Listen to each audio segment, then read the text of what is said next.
Part 37. Evolution begins with Resident Evil. Author, Wei Tongmiao. Chapter 370. After solving the biological crisis at Livermore High School, Luo Guang and Jill, along with Mayra and Professor Dag, returned to the Far East branch of BSAA and temporarily lived in a double dormitory arranged by the other party. I finally finished writing the report after all the hard work.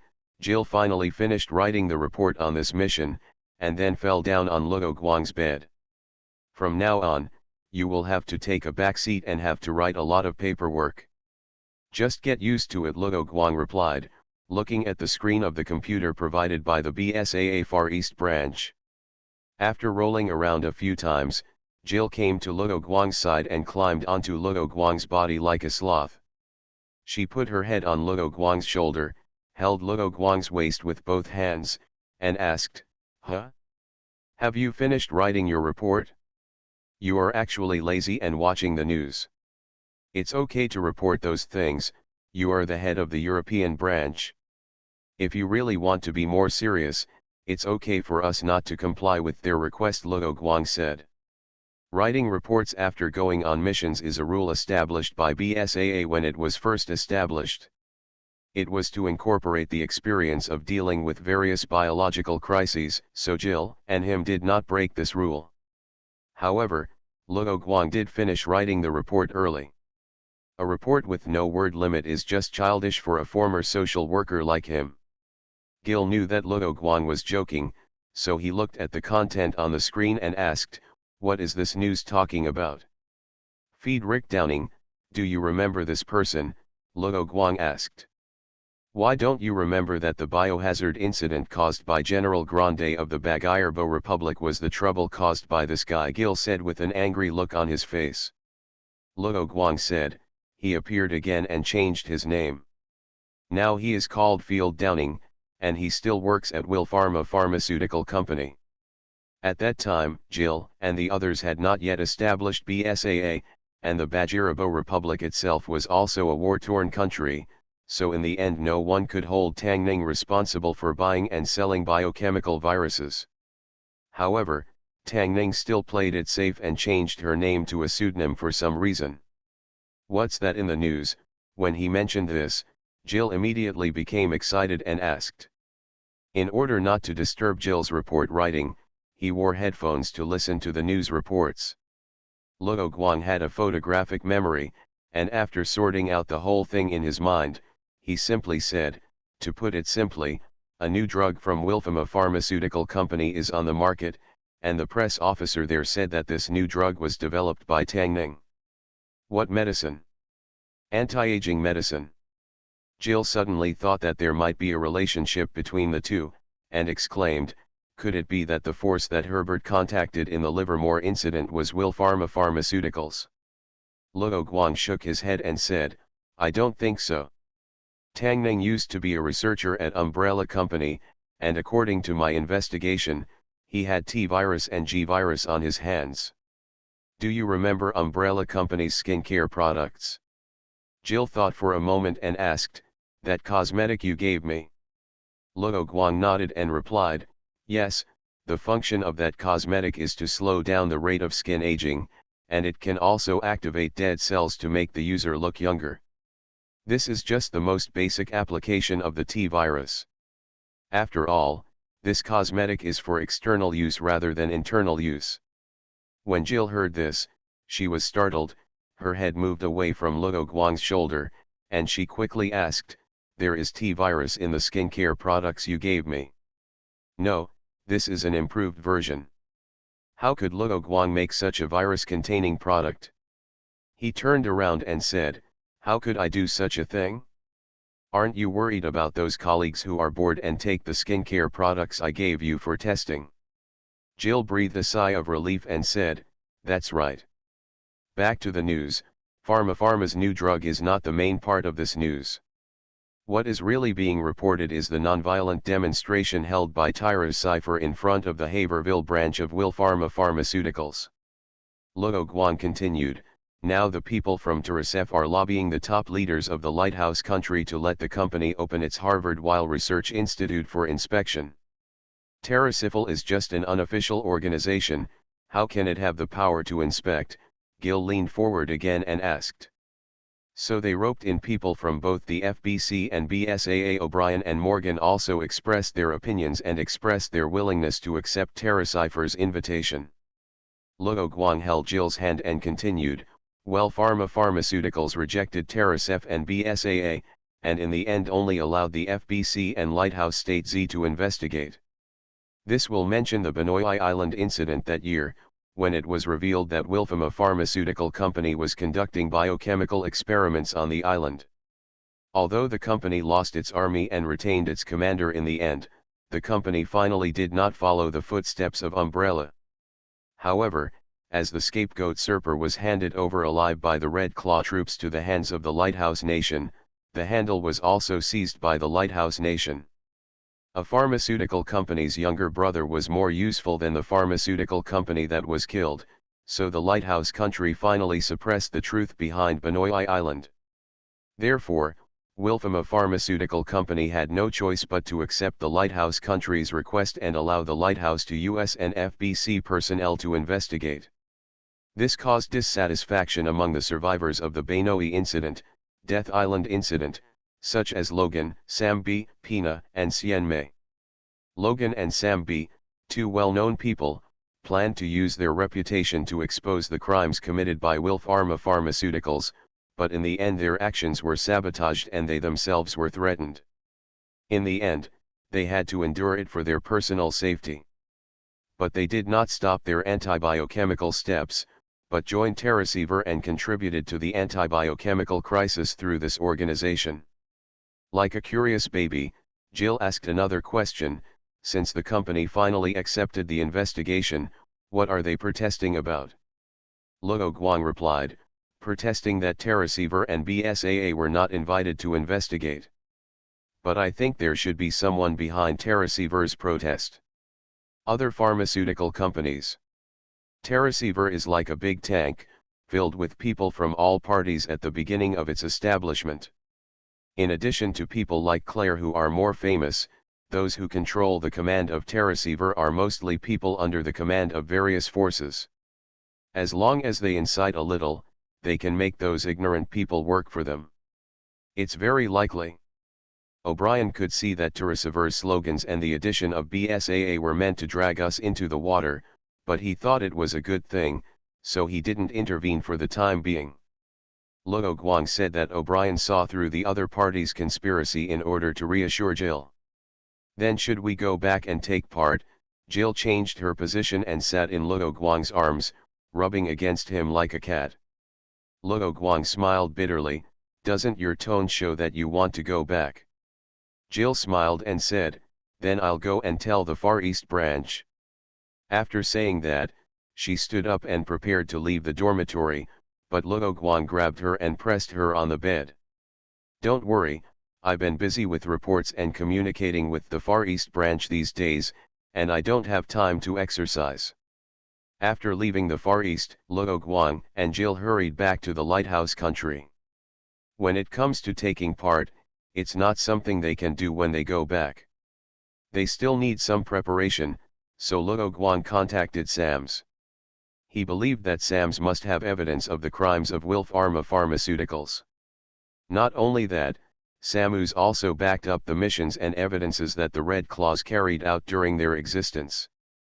After obtaining the relevant evidence, Luo Guang called the secretary of the CEO of Wilpharma Pharmaceuticals, and then contacted the CEO of the company to talk about the matter of Banoi Island.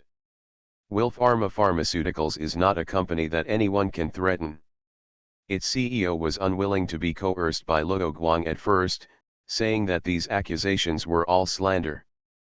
But Luo Guang convinced people with reason. He first mentioned some inside evidence of the incident, letting the other party know that the information in his hand was not a dud. Then he mentioned the increasingly fierce protests outside the branch of the other party's company, saying that if the other party did not agree to his request, he would hand over the information to TerraCipher. Although TerraSepher is just an ordinary civil organization, its manpower, resources, and scope of activities are not weaker than some official organizations. If it really gets the switch of the bomb, the stock of Wilf Pharma Pharmaceuticals will definitely dive. Chairman Peggy, don't be so excited. I haven't contacted your company for money for so many years. What a good person. Luo Guang heard the other party gritting his teeth and scolding him, and said with a smile. At the same time, he gave the other party a not very stable evaluation in his heart. How could he say such a scolding to his face? My company has agreed to your request. That's it, the other party said and hung up the phone. Is the other party in menopause? Jill, who was listening silently on the side, complained. Luo Guang shrugged and said, who knows? But this matter should not end like this. After that, he called O'Brien again. This matter was promoted by their BSAA, and they couldn't give all the credit to TerraSepher. At the same time, he also asked the GIMZ troops to pay attention to the surrounding situation in the name of the boss, so as not to be robbed. Just as Luo Guang thought, after hanging up the phone, Chairman Peggy immediately asked someone she knew to look up Luo Guang's background, and soon, a simple report appeared on her desk. Peggy took a few glances and made up her mind to kill the other party. The reason why her company fell into the current situation and became the worst company in the Global Pharmaceutical Federation was because of the Red Claw's action on Benoi Island, and the other party happened to be the person in charge of the action at that time, so it was just right to settle the new and old grudges together. After a week, TerraSepher's protest finally stopped. After a week of wrangling, Wellfarm Pharmaceuticals finally announced that it agreed to the requirements of the BSAA and would allow 2 people from each faction of the Lighthouse Nation, FBC, BSAA, and TerraSepher to investigate its company's research institute in Harvardville. There was a biochemical crisis at the airport near Harvardville, so Wilf Pharma Pharmaceuticals took advantage of this opportunity to promote their company's T-virus vaccine and antidote, and was allowed by the city government to build the latest research institute. However, the establishment of this research institute was not smooth sailing. Although Wilf Pharma Pharmaceuticals solved the problem at the top, the people in the city did not want a research institute for the development of biochemical viruses to appear in the city, causing a city with hundreds of thousands of people to follow the footsteps of Raccoon City. So local citizens began to hinder the company's business everywhere, including sit-in protests at the entrance of its branch. Some radical elements threatened Wilf Pharma supporters and set fire to Wilf Pharma branches, causing a lot of trouble. But Wilf Pharma's public relations are not free. They use the behavior of these radical elements to portray themselves as vulnerable objects. At the same time, they announced that all citizens of Harvardville would be vaccinated with T-virus vaccines for free, and if a biochemical crisis occurred, they would also provide free T-virus antidotes. These measures are intended to create a sense of responsibility and generosity for the citizens. But for people like Luo Guang who are familiar with biochemical viruses, the loopholes in the other party's words are too big. T-virus vaccine and T-virus antidote are not universal antidotes. They will be useless if another virus comes, so the effectiveness of these measures and whether they can protect the lives of Harvardville citizens in the end is unknown. But the citizens of Harvardville were very fond of this and soon changed their style of protest. The intensity of the protest was much less, and in the end only the radical elements were still protesting. Wilf Pharma Pharmaceuticals took the opportunity to announce that they would listen to the opinions of the citizens and build a research institute in the suburbs far away from the city center, which was cheered by the local residents and caused its stock to soar. But in fact, the cost of building a research institute in the suburbs would be many times lower than that in the city, so the company actually planned to build a new research institute in the suburbs from the beginning. When these things happened, Luo Guang also collected these intelligence, so he said before that there must be other forces behind TerraSepher's protest this time to fuel the flames, in order to confirm what research was being done in Wilf Pharma's new research institute. And the list of investigators this time came out soon. First of all, on the Lighthouse side, it was undoubtedly virologist Nathaniel Bard, and his bodyguard was Leon S. Kennedy. Bard, who was rescued by Luo Guang, was protected by the Lighthouse Z government after leaving Raccoon City and became the leader of the anti-umbrella T virus antidote research team. With the successful development of the vaccine, he was also valued by the above and gained a lot of fame and fortune. The FBC side also has the same configuration. Both of them are Morgan's former confidants, and no former Red Claws were arranged. The BSAA side is led by Jill and Luo Guang, because the right to investigate this time is entirely due to Luo Guang, so Chris did not compete with Luo Guang and others for the right to investigate after knowing this. However, it is not true that their American branch did not have anyone joining the investigation team, because the people sent by Terra Sephir are Claire and Steve. That's right, although Steve joined the BSAA, he is also a registered member of Terra Sephir, so Steve became the eyeliner of the BSAA American branch in this investigation. As for why Claire and Steve were in charge of this operation, first of all, Terra Sephir was able to participate in the investigation, all thanks to the efforts of the BSAA, and it was the American branch that asked Steve to participate. And Claire was able to get this quota because she has a good reputation in the field of anti-biochemical public welfare in the Lighthouse country. All these years of hard work have earned her the love of the lower and middle level staff of Terra Sephir. In addition, she has a clean background, so she has many supporters due to her personal charm. Therefore, under the call of the masses, her joining the investigation is the most convincing, and those incited masses only believe that she can bring fair investigation results. Terra Sephir's top management used the masses to achieve their own goals, but the results were not what they wanted. Meow, double update meow. Thank you for subscribing and voting. Evolution begins with Resident Evil. Author, Wei Tong Meow. Chapter 371. The people from FBC originally wanted to take the lead in this investigation, or to be the leader. But the people from Lighthouse Nation, Terra Sephir and BSAA knew each other, and FBC couldn't compete at all. However, Luo Guang and his team didn't ask for any leadership, and in the end the title of leader was given to Bud, a virologist from Lighthouse Nation. Bud was also very sad to see Luo Guang again. After the two of them talked about the past, he whispered in Luo Guang's ear very tactfully, "I know you are the boss, just tell me if you have any instructions." Although he didn't know what he had done to make Bud still respect him so much after so many years, Luo Guang didn't ask much, and only replied, "What instructions can I have?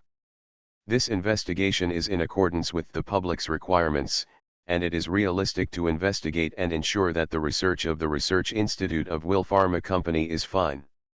The people from FBC looked at the other people who looked very familiar, and inexplicably felt that they were out of place. After they reported the situation to their superiors, the only answer they got was "do your own thing." After experiencing several biochemical crisis incidents, Morgan finally figured out how to play this game. No matter what, all the tricks he had before were not as useful as solving a biochemical crisis incident. In the late stage of the Harlan incident, the performance of the FBC finally gave him a breath of air and saved some reputation, but during this period, his conspiracy and tricks were useless. After two major biochemical crisis incidents, Morgan finally solved the internal problems of the FBC and eliminated most of the pharmaceutical companies and other guys who were arranged in. As for the remaining undercovers, he couldn't find them either. His next plan is to expand the power of the FBC, that is, the power at his hands. For the investigation of Will Pharma Pharmaceuticals, originally only the FBC and the people of the Lighthouse country investigated, maybe he could use this matter to negotiate with the company and get some external support. But the subsequent intervention of the BSAA disrupted his original plan. Morgan had no confidence in bribing so many people to cooperate with his actions, especially knowing that Luo Guang was also involved in the investigation, so he finally decided to let his men follow the rules and be realistic. Morgan became interested in Luo Guang after receiving Diego's report. Although the antidote for the Harlan virus was finally left unresolved, Diego suspected that the antidote was brought by Luo Guang and reported it to Morgan. The reason was also very simple, because Luo Guang had only recently arrived in Harlan City, and shortly before the antidote appeared, he left the camp in Harlan City and disappeared for a few days. Morgan could not find out about his whereabouts, which made him agree with Diego's guess. As the investigation deepened, Morgan discovered that Luo Guang had a deep connection with the GIMZ and BSAA, and his men also found that he had been in and out of the White House, which showed that Luo Guang also had a certain relationship with the Lighthouse government. A capable man who could deal with various forces had been unknown before, but now suddenly appeared on the stage, which made him feel a little uneasy. After handing the matter of paying attention to Luo Guang to his men, Morgan set his sights on another matter, the fight with BSAA. This fight did not mean that they wanted to fight with BSAA, but the dominance of the biohazard incident. In the Harlan incident, because BSAA performed well, the F.B.C's leadership in the biohazard incident in NATO member countries was questioned by many countries, and some countries proposed that BSAA should have the leadership. Fortunately, FBC was supported by the Lighthouse Nation, so it was able to retain its leadership. However, BSAA did not gain nothing. After the Harlan incident, countries finally gave BSAA more authority, allowing BSAA to participate in biochemical crisis events more freely. Luo Guang and other members of the investigation team took the bus of Wilf Pharma Pharmaceuticals and arrived at the entrance of the institute. Unlike what Luo Guang expected, the company did not install a bomb on the bus to blow them up, and no one ambushed them on the road, so they did not encounter any trouble along the way. They got off the bus, but unexpectedly, Tang Ning was standing at the door to greet them.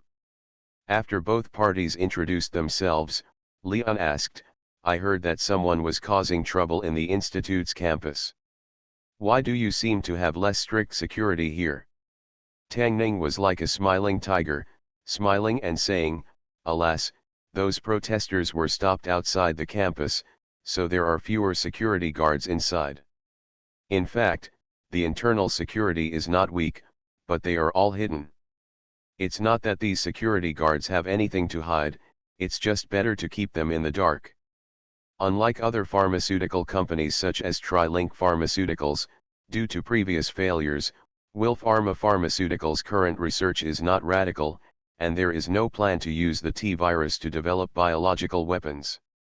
For the time being, it is still mainly focused on drug development, intending to take over the drug market left after the fall of Umbrella Corporation." Because Luo Guang and the others had a good talk before departure, although Claire disliked Tang Ning because of the Willhaven airport incident, she did not make sarcastic remarks. Instead, she walked silently at the back, taking pictures everywhere with her camera. Steve was following behind Claire, recording the situation with a pen and paper, including everyone's conversations, etc., and was not as talkative as usual. After such a long period of training and growing older, Steve finally overcame his impetuous personality. Although he was still talkative, he now at least knew when to choose the right occasion. Chris asked Steve to follow his sister to conduct the investigation this time because of Steve's outstanding performance in the publicity and education activities. Steve easily got along with young people. His humorous and witty personality complemented Claire and helped him deal with those female classmates who were hostile to Claire for some reason. When Tang Ning saw Claire, she remembered that the first time she met her, she ended up parting on bad terms. Although Claire did not have a good impression of him, he still greeted Claire in a gentlemanly manner and reminded her not to take pictures at will in the institute. "Are you worried that I might take photos of something I shouldn't?" Claire's words were full of thorns. But as a mature businessman, how could Tang Ning confront the other party head-on? Moreover, he had already learned about the backgrounds of each member before the investigation team arrived, and knew that more than half of the members of the investigation team had a good relationship with Claire, so he would definitely not take the initiative to offend the other party. In addition, Wilf Pharma Pharmaceuticals did not research biochemical weapons in this research institute, so Tang Ning was not afraid and was not worried. He led everyone into the hall of the institute and answered Claire's question in front of the navigation map, saying, "The structure of the institute is divided into 5 levels, from LV0 to LV4. The higher the level, the higher the danger index. When the danger level exceeds a certain standard, the facility will automatically start the safety program to destroy the corresponding level to ensure that the biochemical virus will not spread outside the institute and cause a biochemical crisis in Harvardville. Except for the LV0 area, other areas are not allowed to take pictures because they involve commercial secrets. So when you go to other levels of areas, you need to put down your camera and store it in the visitor cabinet." Claire, sorry. This institute is full of technology, and the navigation map is still in the style of stereoscopic projection. LV0 is the safest place, where the researcher's office area and conference room are located. Ordinary employees of the institute also work in this area, and further down are the research laboratories of various research departments. This institute is divided into levels according to the degree of danger of the research and the stored virus samples. After all, such a large institute will not only be used to study the T virus, but also some other ordinary viruses will be studied here, so it needs to be managed separately to avoid the fusion of multiple viruses to create superviruses. As for why it is 0 to 4 instead of 1 to 5, it is not because Tang Ning has Asian ancestry and thinks that the number 4 is unlucky, but it is just a personal habit to count from 0. Virologist Bud asked, "What level does the T virus belong to here?" "It is in the LV3 area," Tang Ning replied. Jill asked, "What is the virus in the LV4 area?" "G virus." Tang Ning did not hide this fact. Bud said, "How dare you touch this violent thing?" He did not know that Tang Ning also worked in the Raccoon City Research Institute before. Tang Ning replied generously, "I also know that the mutation of the G virus is difficult to control, but in order to develop a vaccine and antidote for the G virus, we must face this. And the self-destruct system of the institute is prepared for this kind of thing, isn't it?" Leon said faintly, "It would be great if the self-destruct system could really be useful." The Raccoon City Research Institute also prepared a self-destruct system, but in the end, Raccoon City fell into a biochemical crisis. All the survivors in Raccoon City nodded. Luo Guang did not participate in the conversation, lowering his presence and carefully observing the surroundings. When he heard that there was a self-destruct system here, he immediately confirmed that he had memorized the map of the institute. Tang Ning obviously understood what Leon said, smiled, and nodded, and said, "Don't worry." Steve was not a survivor of Raccoon City, and did not know about this matter, so he asked Claire curiously. The two FBC people also pricked up their ears and eavesdropped on Claire's words. They were now visiting the LV0 area. Jill asked, "Does your company only have 2 dangerous viruses, G virus and T virus?" Tang Ning nodded and said, "I don't know about other institutes, but there are only these 2 biochemical viruses here." He is not only the head of this institute, but also the chief researcher of Wilf Pharma Pharmaceuticals, so he knows that other institutes are studying other viruses, such as blood plague virus and Wuhan virus. Luo Guang felt that the other party did not say everything, but he did not point it out. Since the other party said so, the possibility of other viruses here is not great, so there is no need to question the other party unnecessarily. The virologist brought by the FBC asked, "What is the LV2 area?" "Some common viruses, influenza viruses, and the like." Tang Ning replied, "We are a pharmaceutical company after all, so we can't just focus on those biological and chemical viruses. The LV1 area is the research area for medical devices." Anyway, after talking so much, the LV1 area was not enough, so he also told the research content of the LV1 area to avoid anyone asking. Let's briefly look at LV1 next, and then focus on LV2 to LV4. Bart thought for a moment and confirmed the tone of the subsequent investigation. No one objected, so Tang Ning nodded and led everyone to visit. There were no major problems in the LV1 and LV2 areas.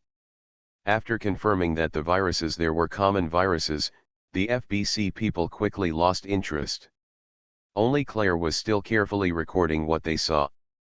Although the camera was placed in the tourist locker, Steve had prepared spare pens and notebooks in advance, so the two of them were busy writing notes.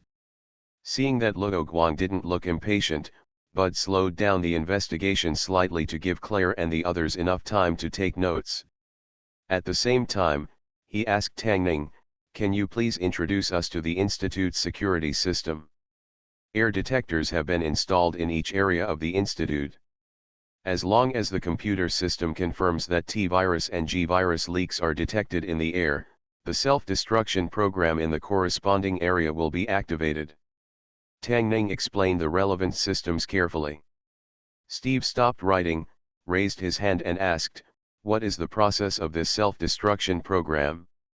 If a virus leak occurs in our current area, will we have time to run away?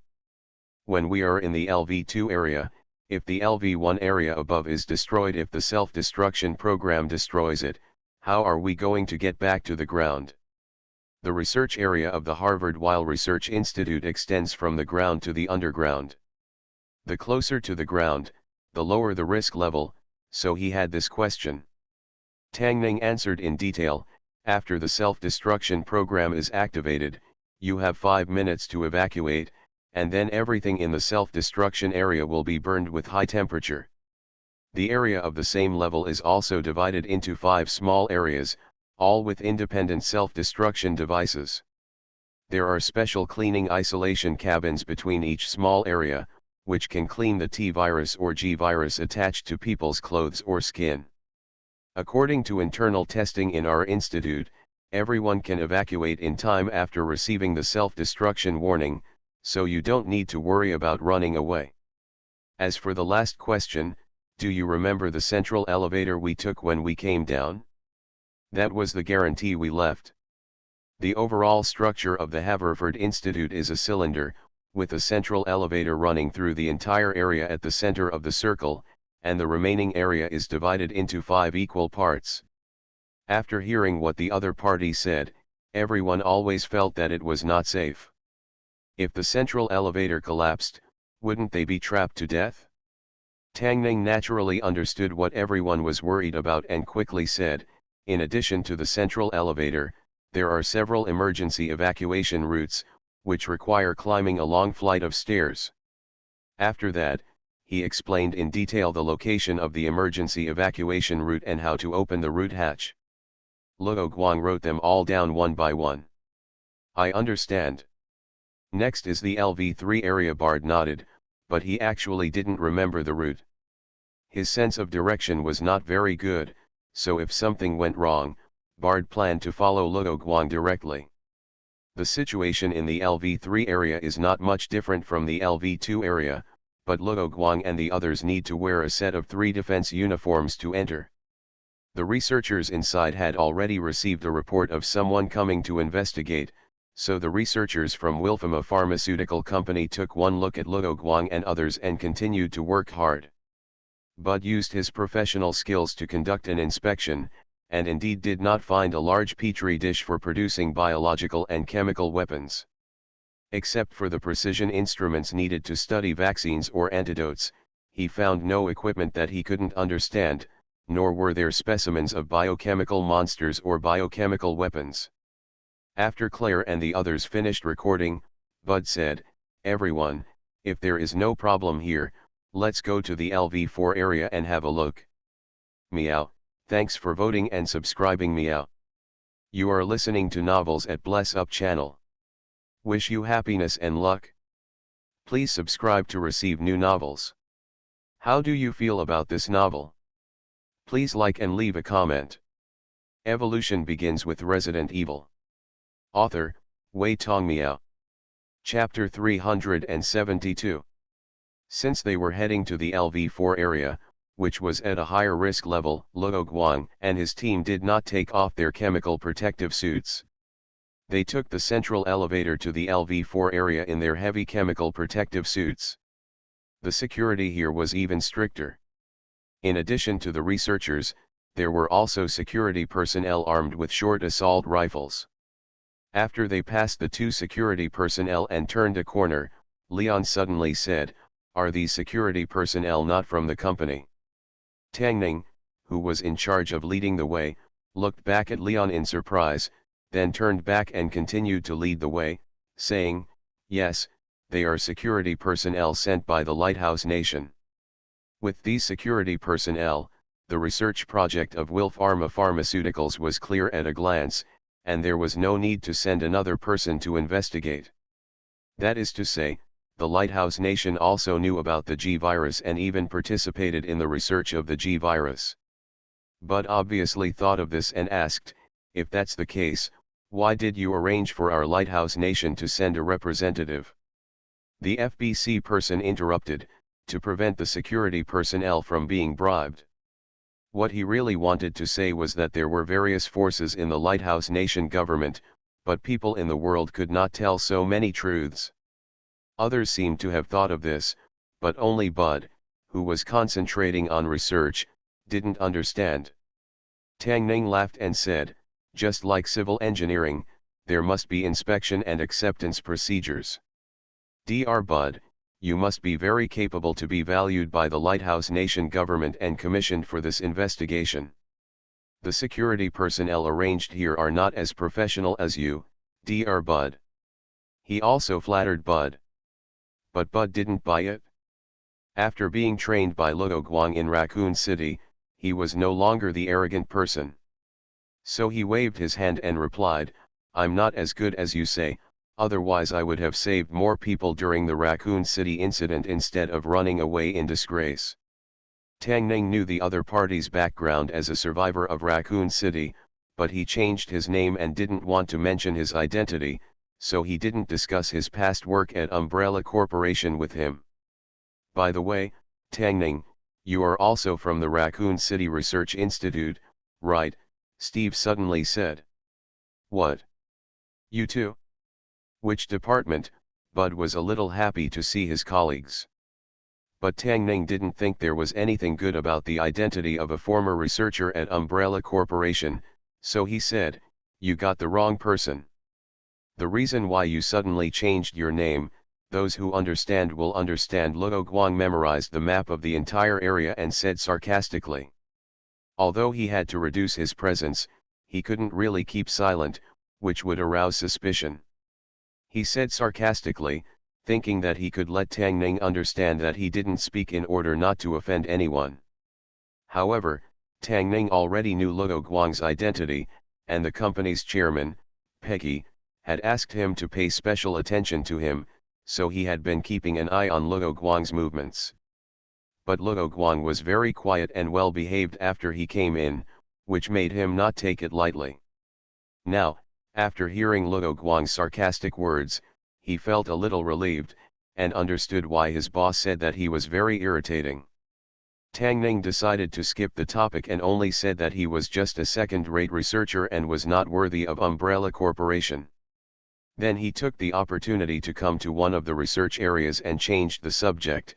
"What you are seeing through the glass is our low-temperature research area. Because of the uncontrollable mutation ability of the G virus, we need to conduct research at low temperatures to ensure that it is in a relatively stable state.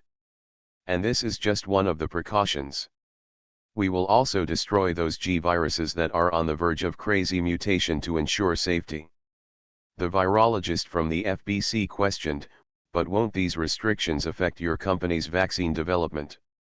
Claire saw Bud nodded after hearing this, and it seemed that the other party was right. From her point of view, Bud is more credible than the virologist from the FBC because the other party and Luo Guang seem to know each other, so she trusts Bud more. Tang Ning was waiting for the investigation team to ask this question. He immediately put on a compassionate look and said, "Of course we know this, but safety is the most important thing." Leon had fought with G. William before, and asked, I think the best option is to make the G virus disappear from the world, rather than keep it here to study a vaccine. Gil also nodded and said, yes, according to our BSAA statistics, because the G virus is uncontrollable, the number of G viruses in the world is not high, and there is indeed a possibility of completely eliminating the G virus. And the G virus was originally only in Raccoon City, so the G virus in the world now was stolen from Raccoon City. At this point, Leon thought of Ada and couldn't help but sigh. Bud thought Leon sighed because someone was doing something that endangered the whole world. Hey, you don't suspect that the G virus here was stolen from Raccoon City, right? Tang Ning pushed his glasses, and finally understood that the other party went through so much trouble to link him with Raccoon City just to confirm this. It was indeed he who stole the G virus from Raccoon City, but he certainly could not admit it. The only mercenaries who knew about it were also killed by him, so the other party should not have any evidence. He just had to keep quiet. Then where did the G virus here come from? Claire didn't fall for the trap. If she said it was Tang Ning who did it, it would be slander without evidence, so she changed her story. Tang Ning said hypocritically, I also know that this problem cannot be circumvented. If you fart, let it go. Luo Guang hid behind the FBC and said. Tang Ning's brain twitched and he left Raccoon City. After becoming the chief researcher of Will Pharma pharmaceutical company, he has always been respected by others. Now that he was being scolded secretly, he couldn't help but feel angry. Thinking that he was not as knowledgeable as the other person, he said, our company acquired this on the black market. In order to avoid telling the truth, Tang Ning and Wilpharma Pharmaceutical Company staged such a drama through the black market.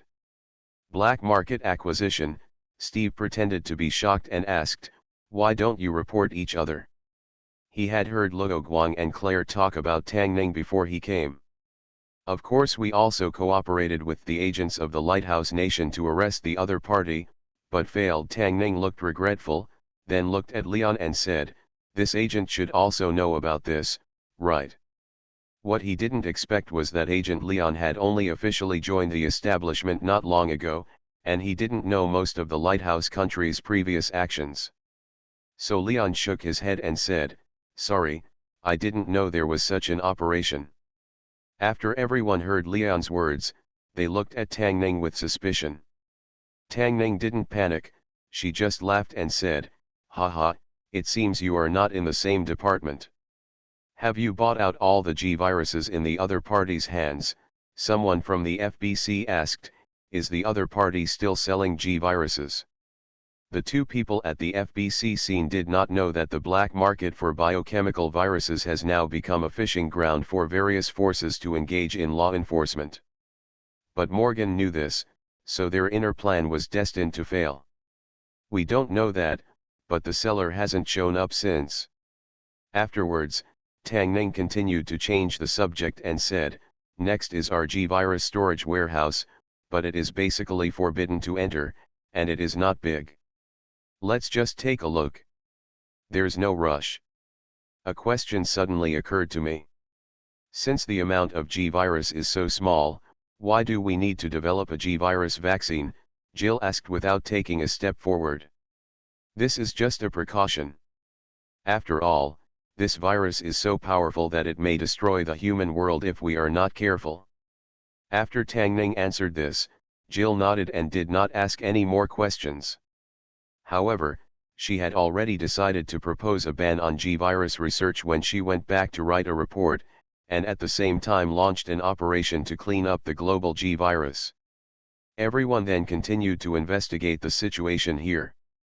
While walking in the gray and white corridor, which was full of technology and was quiet, a phone suddenly rang. It was Tang Ning's call.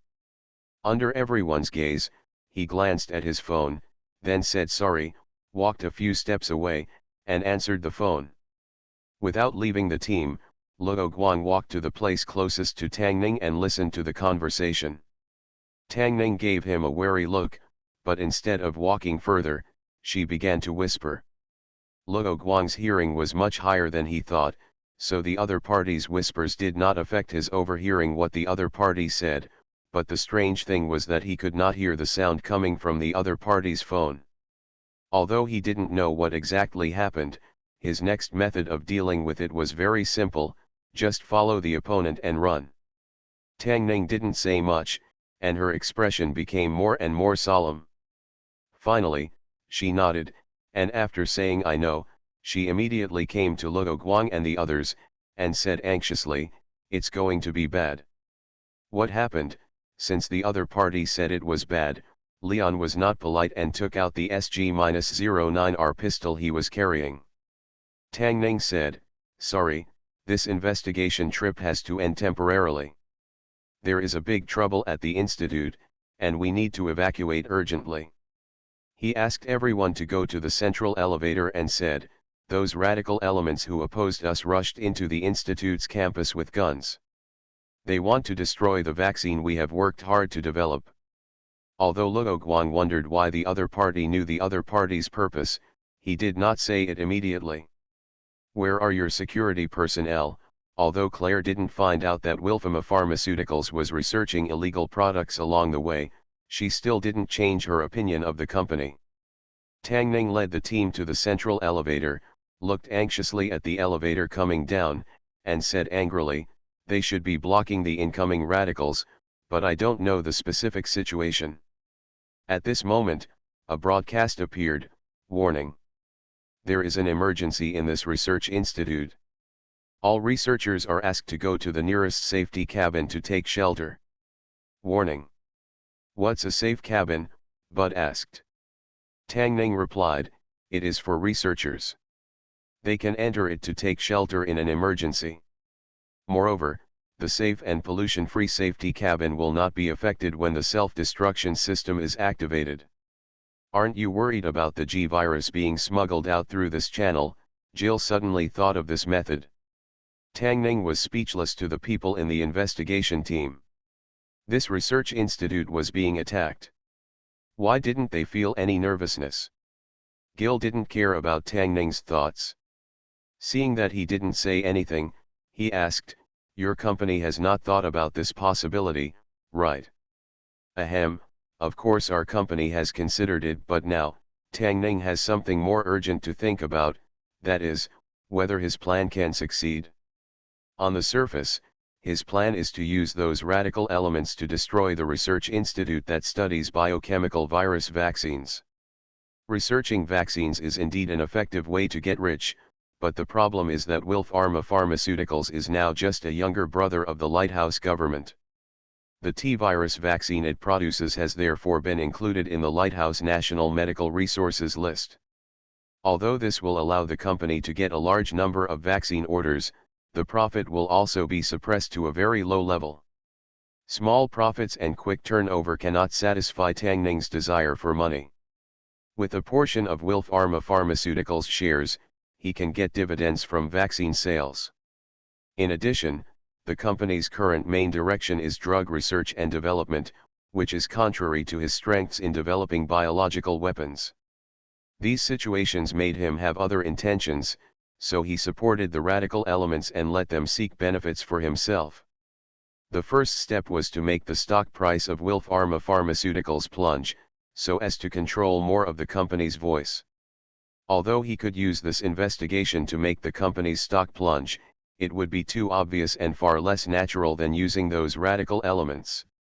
Back to Jill's question, Tang Ning adjusted his mindset and said, "All the virus sample containers in the institute are equipped with computer chips. In addition to the tracking function, they can also monitor the status of the container at any time, such as whether it has been damaged or opened, etc. As long as there is an abnormality, it will enter the self-destruct program." Steve commented, "It feels too troublesome." Tang Ning was about to answer when a ding-dong sounded and the cylindrical elevator arrived. After they walked in, Tang Ning, who was acting as the company's chief researcher, continued, "I think it's troublesome, but as long as the virus samples can be safely protected, it's worth it." "Really?" Steve muttered, obviously not thinking that trouble means safety. The elevator began to move up quickly. but within a few seconds, there was a violent shaking accompanied by a huge explosion. The elevator stopped almost instantly due to the emergency situation to avoid accidents during operation. Then the elevator extended fixed claws around to fix it. The lights went out, and the emergency lights came on while the elevator door opened. Explosion. Leon held the elevator handle tightly with one hand and grabbed Bud's arm with the other to prevent him from falling. Let's leave first. The elevator is between LV3 and LV4 areas, a little far from the ground. Tang Ning had been paying attention to where the elevator was.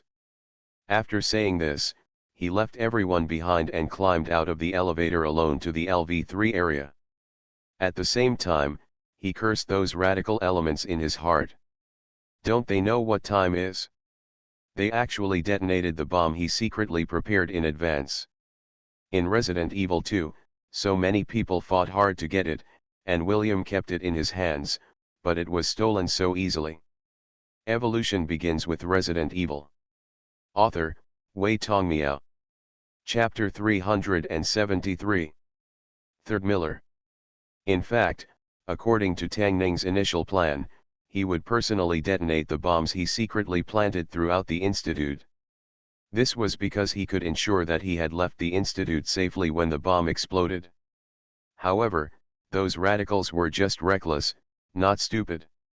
How could they put the switch of the bomb on Tang Ning? They were also afraid that the other party would burn the bridge. This is also because Tang Ning told them about the bomb when she explained the plan to them. However, Tang Ning also kept a secret. The switch he gave to the radicals could only detonate LV1 and LV2 bombs, and he made an agreement with them to detonate the bombs 10 minutes after the warning was broadcast on the Institute's broadcast.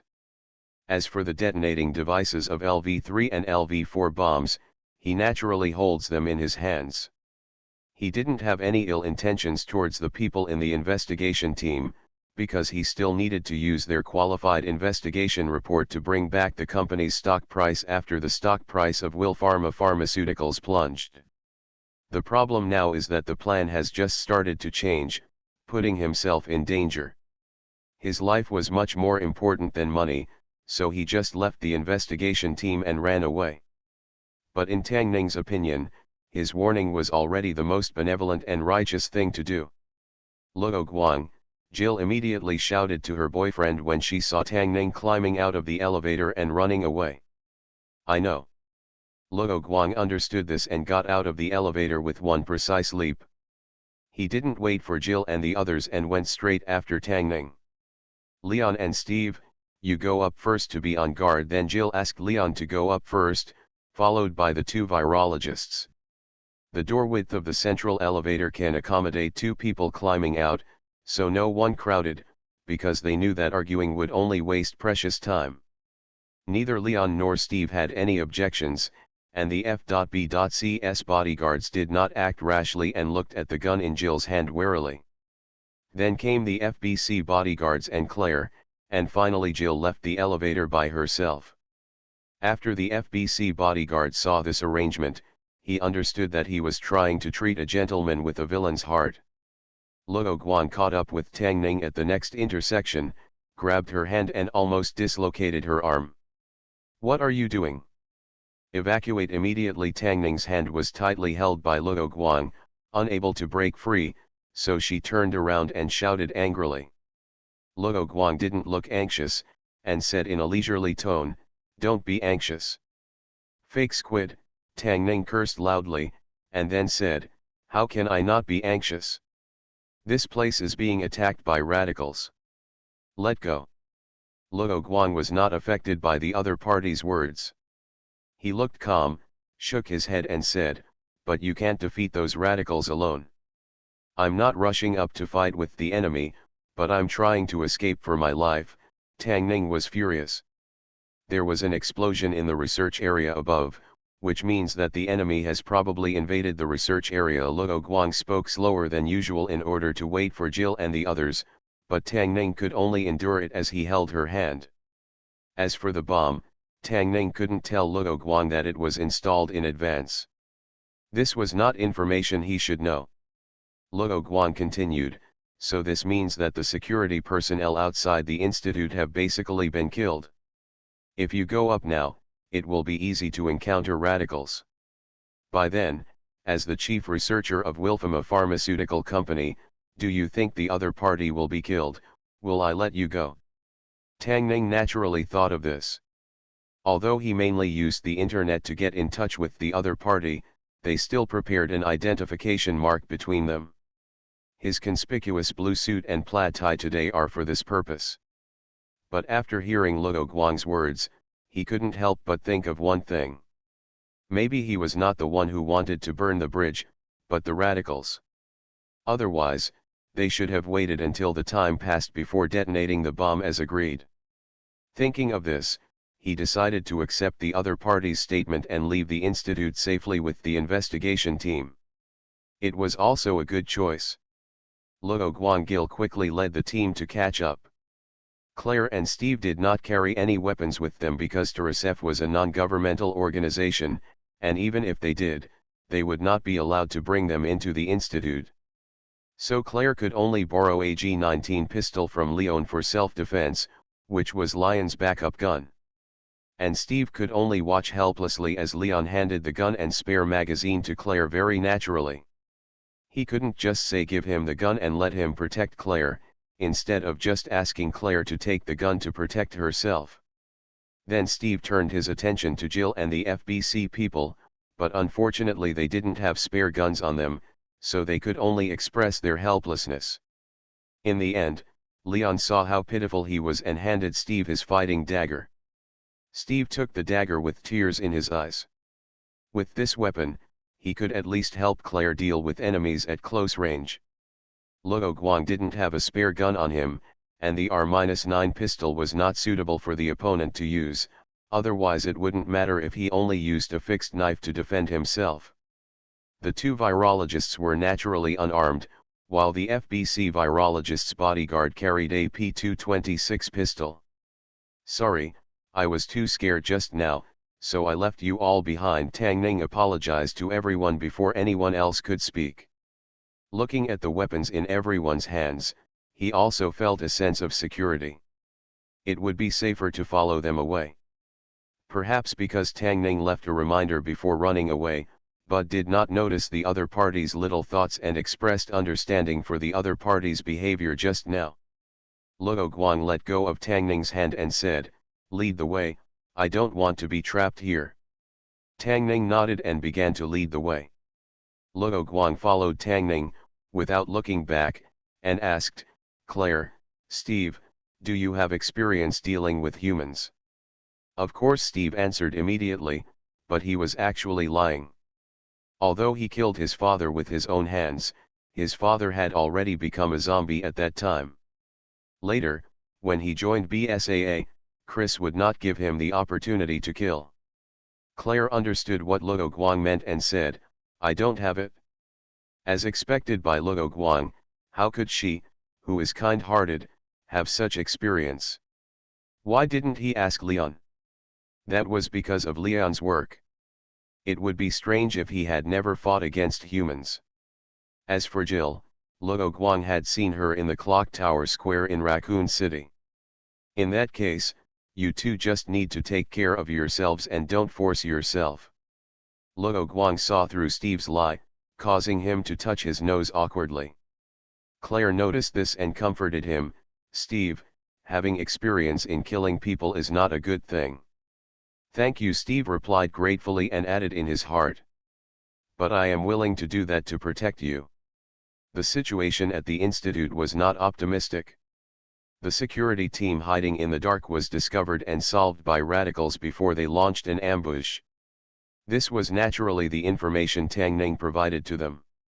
The security team that was counter-ambushed was suddenly at a disadvantage and could only retreat step by step under the fierce offensive of the enemy, besieged and finally surrendered. And at the moment when Curtis and his team broke into the institute, they detonated the bomb detonator given to them by the insider in advance.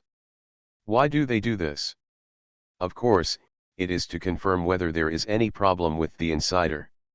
If there is no explosion, they will not continue to attack, but retreat immediately. As for whether they could enter the institute after the detonation, and what problems would arise for their attack, they did not think much about it. In their opinion, as long as the bomb was detonated and the Wilf Pharma pharmaceutical company was severely damaged, it would be half successful. As for the remaining half, the help of reporters was needed to publicize the dangers of the biochemical virus and wake up the people in Harvardville or the world. Curtis, whose full name is Curtis Miller, has an unparalleled hatred for pharmaceutical companies that will cause biochemical crises, and the reason is very simple. His wife and daughter became one of the deaths in the Raccoon City incident, so Curtis' hatred was initially directed at Umbrella. Later, after joining Terra Cipher, he began to carry out radical actions in various branches of Umbrella in the Lighthouse country, which caused a lot of disputes and led to Curtis's removal from Terra Cipher. However, Curtis did not gain nothing during his days at Terra Cipher. He gained a group of like-minded comrades, who are now fighting with him. But just when Curtis was ready to take revenge on Umbrella, Umbrella quietly collapsed. While he was alert to the fact that Umbrella was escaping, he also hid and received military training with like-minded comrades. They had received military training in batches at the South African training ground of the GIMZ unit. The reason why they chose the GIMZ training program was that only the GIMZ unit had anti-biochemical training programs. Later, Curtis and his team had thought about joining the GIMZ unit directly, but unfortunately the other unit did not plan to expand its manpower at that time. Curtis solved the security captain who was resisting stubbornly, and then tore off the certificate on his chest and threw it to a comrade next to him. Next, go to the security room.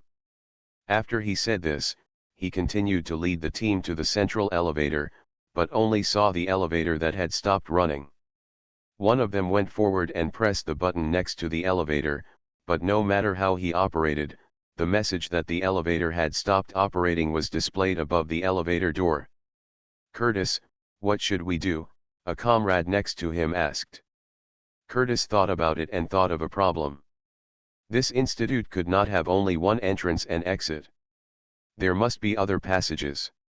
He was about to ask the person who went to the security room to confirm the surveillance to quickly confirm the situation, and then he heard the voice of his teammates in the headset. "Curtis. The enemy is the SRT team from Harvardville City." The computer of the institute automatically reported the alarm after confirming that it was attacked by the enemy. "Tisk, they came faster than we thought," Curtis complained in his heart, then pressed the intercom call button and replied, "Follow our plan to delay them. Our target is not the SRT team, just deprive them of their combat effectiveness. This is to let the comrades attack the limbs of the SRT team members, which is also likely to be fatal, but their lives are equally precious, and they will not be so saintly that they will not shoot. Got it?" Curtis then said to his comrades, "Use the bomb to blow open the elevator door. We are going to rappel down to the LV4 area. Their goal is very clear, it is the G virus in the LV4 area. To show the danger and terror of biological viruses, what is more suitable than the G virus monster? For example, the Tyrant series developed by Umbrella Corporation is made so human-like because of people's views to prevent customers from being too resistant to such products. The person who installed the explosives was very fast, and immediately detonated it after confirming that his comrades had hidden. Go, Curtis gave an order, and the others began to prepare for the rope descent. There are not many people in the LV0 area, but there are many people in the LV1 and LV2 areas. They have been hiding in the safety cabin for a long time and have been discussing this incident. Curtis soon received a report that those people seemed to be hiding in the safety cabin, but even with explosives, they could not blow open the hatch. Don't worry about them for now, concentrate on moving downstairs. Soon they blew through the elevator and continued to rappel to the LV4 area. The vanguard soon shouted in the channel, "Curtis, there seems to be no explosion here at LV4, the security team has set up a defensive position here." But then someone in the channel said, "I'll go, you cover me." A few seconds later, Curtis heard the first-person report, "The defense line was blown through by Joseph, let's continue the mission." Joseph's family also died in Raccoon City, and he happened to be on a business trip and escaped. This mission, he didn't plan to come back alive. Damn it, Curtis cursed. The bomb at LV-4 did not explode. He didn't know if it was the conspiracy of the insider, or because of the signal problem that caused the two areas below to be unable to be detonated remotely, but in any case, they had no way out now. Curtis, the person who was originally blocking the SRT team, ran over and said, "We are short of manpower. Although we fought the opponent 50-50, the opponent's follow-up support has also arrived. What's the situation below? Did you get the virus?" Curtis first asked others to support the opponent's team, and then contacted the people below. "We have arrived at the virus storage area. The door card given by the insider can be used," he said excitedly. But soon, he found that the viruses in the storage area had been destroyed by the system. "We were deceived. The insider did not stop the computer system of the Institute. The viruses were destroyed. Tang Ning, codenamed Insider, did not want to cause a biochemical crisis now. In order to control the scope of the crisis, these biochemical viruses would naturally not fall into the hands of radicals, except for the G virus sample he gave to Curtis. Because he needed the combat data of the G monster to negotiate with the contacted cooperative forces, only one powerful G virus monster was enough. Hearing the report from his subordinates, Curtis's face became more and more solemn. His action this time could basically be declared a failure. But he still had one last chance, which was to use the G virus sample, discard his identity, and tell humans the dangers of biochemical viruses. Curtis looked in the direction where the SRT team launched the attack. If he guessed correctly, his only relative, his sister, should be in that direction. I updated the illustration function. Recently, I was thinking about what to insert. Watermarks are also very troublesome. Evolution begins with Resident Evil. Author, Wei Tongmiao. Chapter 374. Angela Miller is directing her men to cover her teammates and send the wounded outside. Jonathan held an MP5 submachine gun in his hand and fired a round at the enemy's position. Their SRT team was also equipped with M16 assault rifles, but faced with enemies without body armor and the need for indoor combat in the Institute, they finally chose submachine guns as their main weapons. After a series of fierce battles, both sides won each other. However, when the supporting J-Police arrived, the radicals' living space could only be continuously compressed by the SRT team, and finally they could only retreat to the building of the Research Institute. After that, the J side did not launch another attack. The reason is very simple. It was difficult to attack the enemy and the opponent had hostages. Except for the security personnel who surrendered, these hostages were all unlucky ones who were stunned and injured by the bombs. They are all valuable assets of Wilfama Pharmaceutical Company, and Jay would not dare to act rashly without the company's permission. But they didn't sit still and immediately contacted the negotiation experts. Not long after they surrounded the Institute, one of the lion statues in the park outside the Institute made a strange noise, and then moved to the right in full view of everyone.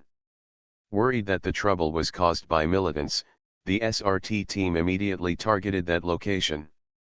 A staircase appeared at the original location of the statue. First, two hands without weapons stretched out, and then a trembling voice appeared. "Is there anyone out there? Don't shoot. I'm Field Downing from Will Farmer Pharmaceuticals." "You still have someone there?" Another voice followed closely, appearing in the same direction as Tang Ning's voice. Tang Ning quickly added, yes, people from the Joint Investigation Team are here too." The members of the SRT team looked at each other, and leader Angela shouted, "Come out, we are the SRT team from J side of Haverville City." Luo Guang and others walked out, but they didn't expect that the emergency evacuation channel would lead directly to the park, outside the building of the research institute. When they entered the emergency evacuation channel, they all took off their bulky protective clothing. Angela and Jonathan saw Leon at a glance. Jonathan also followed Leon on the airport rescue mission and whispered beside Angela, that was the presidential agent at the time. Angela nodded and asked, "How did you escape? Where does this passage lead to the research institute?" Because she knew Leon, she didn't check everyone's identities anymore. She still had urgent matters to deal with, but there was no time for her to reminisce with the handsome guy. Luo Guang patted Tang Ning on the shoulder and said, "Oh, we only managed to escape thanks to Tang Ning's guidance. Besides, he is familiar with this research, so it's best to let him tell you." Tang Ning was panicked after being photographed by Luo Guang. Just now, he suddenly got the idea to spy on Luo Guang in the evacuation passage, but in the end he found out nothing, and instead exposed a lot of things about himself. Moreover, the other party seemed to know him well, and this feeling of being out of his control made him very unhappy.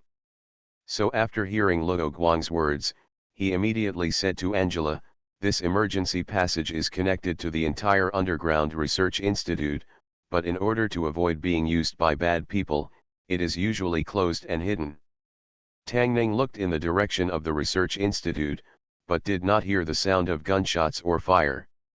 He suppressed his inner doubts and continued, "Except for the LV0 area, there are ways to enter the emergency passage from LV1 to LV4 areas. It's just that this method is a bit troublesome. It needs to be decrypted for outsiders," Steve added from behind. He was not very good at decryption. This has nothing to do with factors such as intelligence, he just can't calm down to decipher it. Jill is in the mansion, Leon and Claire are in the police station. They have all experienced various decryption agencies. It can be said that they are deeply impressed by the decryption, and their faces show their boredom with the decryption. As for Luo Guang, he has never found the key a few times over the years, let alone cracked the mechanism. However, they didn't need to decrypt this time. With Tang Ning at their side, they could just cheat to solve the puzzle.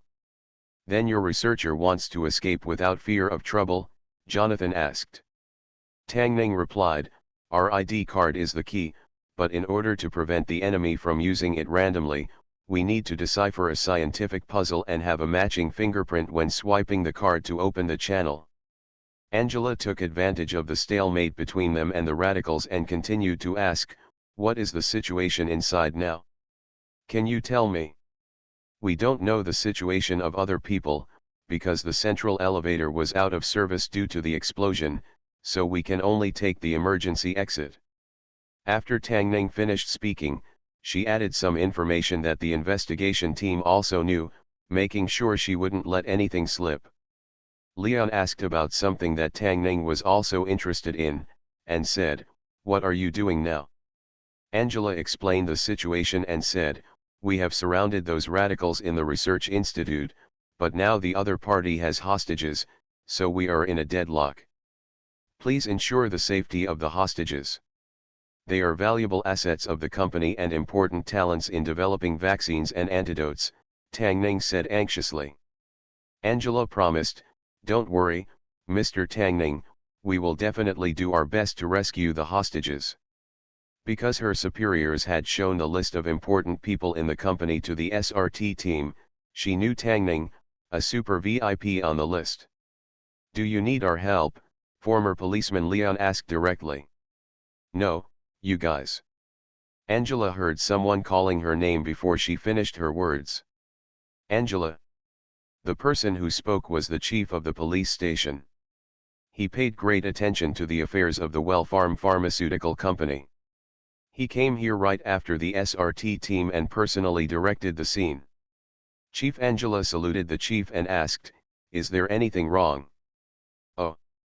Chief Tang Ning, I'm so happy to see that you're okay." But when the chief of the Harvardville Police Department saw Tang Ning, he ignored Angela's question and immediately smiled and said to him, "After all, with the completion of the institute, the police station also received sponsorship from the Wellfarm Pharmaceutical Company. Tang Ning pushed his glasses and said unhappily, "The most important thing for you now is to solve this attack, not to congratulate me for being okay." "Sorry." It was also the first time that Angela saw the chief who was so arrogant in front of her actually look so humble. The director obviously noticed the gazes of the SRT team around him, and he coughed a few times and cleared his throat. Later, he would need the team members to attack, so he would not scold them. He ignored everyone's gaze and reported the situation to Tang Ning, saying, "We have found out who some of the people involved in the attack are. Angela, do you know the name Curtis Miller?" "What?" Angela didn't expect to hear this name from the other party, and she looked shocked. "It seems that I know him. I remember your last name is also Miller, right?" The director actually had the answer in his mind, and this time he just came to confirm it. Angela's eyes were slightly hazy, and she said, "He is my brother. He used to live in Raccoon City, but his wife and daughter died in the disaster. After that, he disappeared and never contacted me." These are all facts, because Curtis knew that what he was going to do would affect Angela. The director shook his head and asked, "I'm not interested in his past. I just want to know how you and him are doing. It was okay before, but now our relationship is not so good. I heard about his radical behavior before, and I called him to persuade him, but we had a quarrel and lost contact after that." Angela now has complicated feelings for her brother, because what he is doing is bound to conflict with her. The director nodded and said, "Is that so? Captain Angela, you don't need to participate in the next action. Jonathan, you are responsible for leading the team." "Captain, why?" Jonathan asked excitedly before Angela spoke. The director explained impatiently, "Why? Angela's brother was among the attackers. It's fine if she didn't know before, but now that she knows, she should avoid this incident.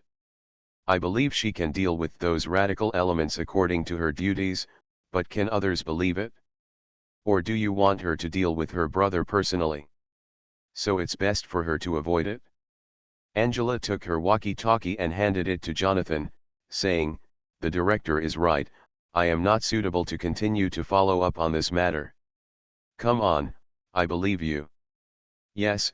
Jonathan took the walkie-talkie forcefully, then saluted Angela, and then, as if to show his determination, he commanded the SRT members to continue the action. Angela glanced at her subordinates and turned around and left here. Since she wanted to avoid it, the next words to be discussed were not suitable for Angela to listen to, but the director asked her to wait in the back and could not leave for the time being. Luo Guang raised his hand and asked, "Director, since the other party has hostages, did they make any demands?" "Who are you?" BSAA consultant Luo Guang took out his ID. "Sorry, this matter is now under the control of our Harvardville Police Department. The director is not under the jurisdiction of the BSAA, so naturally he does not need to obey the orders of the other party." Luo Guang sighed and was about to take out his ID book to see if he could use the CIA, FBI, or IRS ID to convince the other party, when he saw Leon take the initiative to stand up and put his ID in front of the director. I was a step slower, and Leon got the upper hand." Luo Guang thought a little unhappy. The director confirmed Leon's identity and answered Luo Guang's question helplessly, saying, "The other party said that they could let all the hostages go, but they had to pardon his companions, and let reporters broadcast what happened here live, or interview them." Leon asked, "Have you contacted the president about the pardon?" "This matter can only be handled by the president." The director shook his head and said, "There's no need to bother the president with such a small matter. Let's just pretend they never came." Although Leon was a direct agent under the president, he didn't refute or report it after hearing this. It's not that he sympathizes with those radicals, but he doesn't want to make more sacrifices. If the other party's conditions are not agreed, the two sides will fight, which will only cause greater casualties, and the hostages will lose their lives in vain. "What about the reporter?" Claire asked. The director glanced at Leon, and when he saw that he didn't speak, he replied, "Don't worry, we will make preparations and let our people pretend to be reporters. The live broadcast is also fake. Anyway, they are trapped here and they can't confirm the TV program. The big deal, add a 10-second delay and send someone to edit at any time." Tang Ning thought that if this situation continued, the company's stock price would not plummet, so she quickly said, "No, you are too underestimated." With a look on his face that he had seen through everything, he said, "Don't look at the request of the other two as if there is no contact. As long as the other teammate is okay, then he can tip off that Curtis. Even if he doesn't do this, who of you are you sure they don't have any other personnel still hiding in the city to report to Curtis on the outside world at any time?" The director was unsure and said, "You mean we can only fulfill each other's requirements properly?" Tang Ning said sternly, "We at Wilfama Pharmaceuticals are standing upright and we are not afraid of the other party's live broadcast." But Luo Guang, who looked unhappy, wanted to pour cold water on the other party and interjected, "But will it affect your company's image? No matter what the final situation is, your company's stock price will definitely be affected." While observing Tang Ning's expression, he continued, "Why don't you discuss this issue with your chairman Peggy first?" When the director heard Luo Guang's suggestion, he nodded quickly. He didn't want to be a scapegoat. This suggestion could shirk his responsibility to the greatest extent. Me, Tang Ning couldn't stand it anymore. Luo Guang was hindering his plan again. Luo Guang said innocently, "There's no need to thank me. Tang Ning, you are the chief researcher. It's normal for you not to understand business matters." Bud was very familiar with Luo Guang's tone, and suddenly thought of something. Luo Guang targeted Tang Ning like this. Does this mean there is something wrong with Tang Ning? Thinking of this, he decided to keep a suitable distance from Tang Ning. It would be better for them not to contact each other in the future, so as not to get involved in the conflicts between the two parties. Since leaving Raccoon City and joining the Anti-Umbrella Institute in the Lighthouse Country, Bud has established a firm foothold in the institute with the help of the T-virus antidote and the T-virus vaccine he subsequently led the team to develop. Now he has endless money to spend, and he can also help the general public deal with the biological crisis. It can be said that his life goal has been achieved. He didn't want to lose this hard-won life easily. On the other hand, this also magnified Luo Guang's kindness for saving him from the USS in Raccoon City, so he maintained respect for Luo Guang. The director looked at Tang Ning, who looked troubled, and suddenly realized, "Oh, I understand. Are you worried that you will be scolded for not doing things well if you tell the chairman about what happened here? It doesn't matter. I also have a contact number here. I'll call you." "All right." After saying that, he took out his mobile phone, turned around and called Chairman Peggy's secretary. Tang Ning raised his hand and was about to stop him, but after seeing Luo Guang's playful look, he swallowed his words. He almost lost his sense of proportion just now, and if he continues to be entangled like this, he will only expose greater flaws. So he took a deep breath, and the calm expression with a slight smile appeared on his face again, and at the same time, he was thinking about how to kill Luo Guang. But it was a coincidence. Luo Guang looked at the opponent with a smile. He was also thinking about how to infect Tang Ning later, and then take down the opponent in one fell swoop. Meow, thanks for subscribing and voting meow.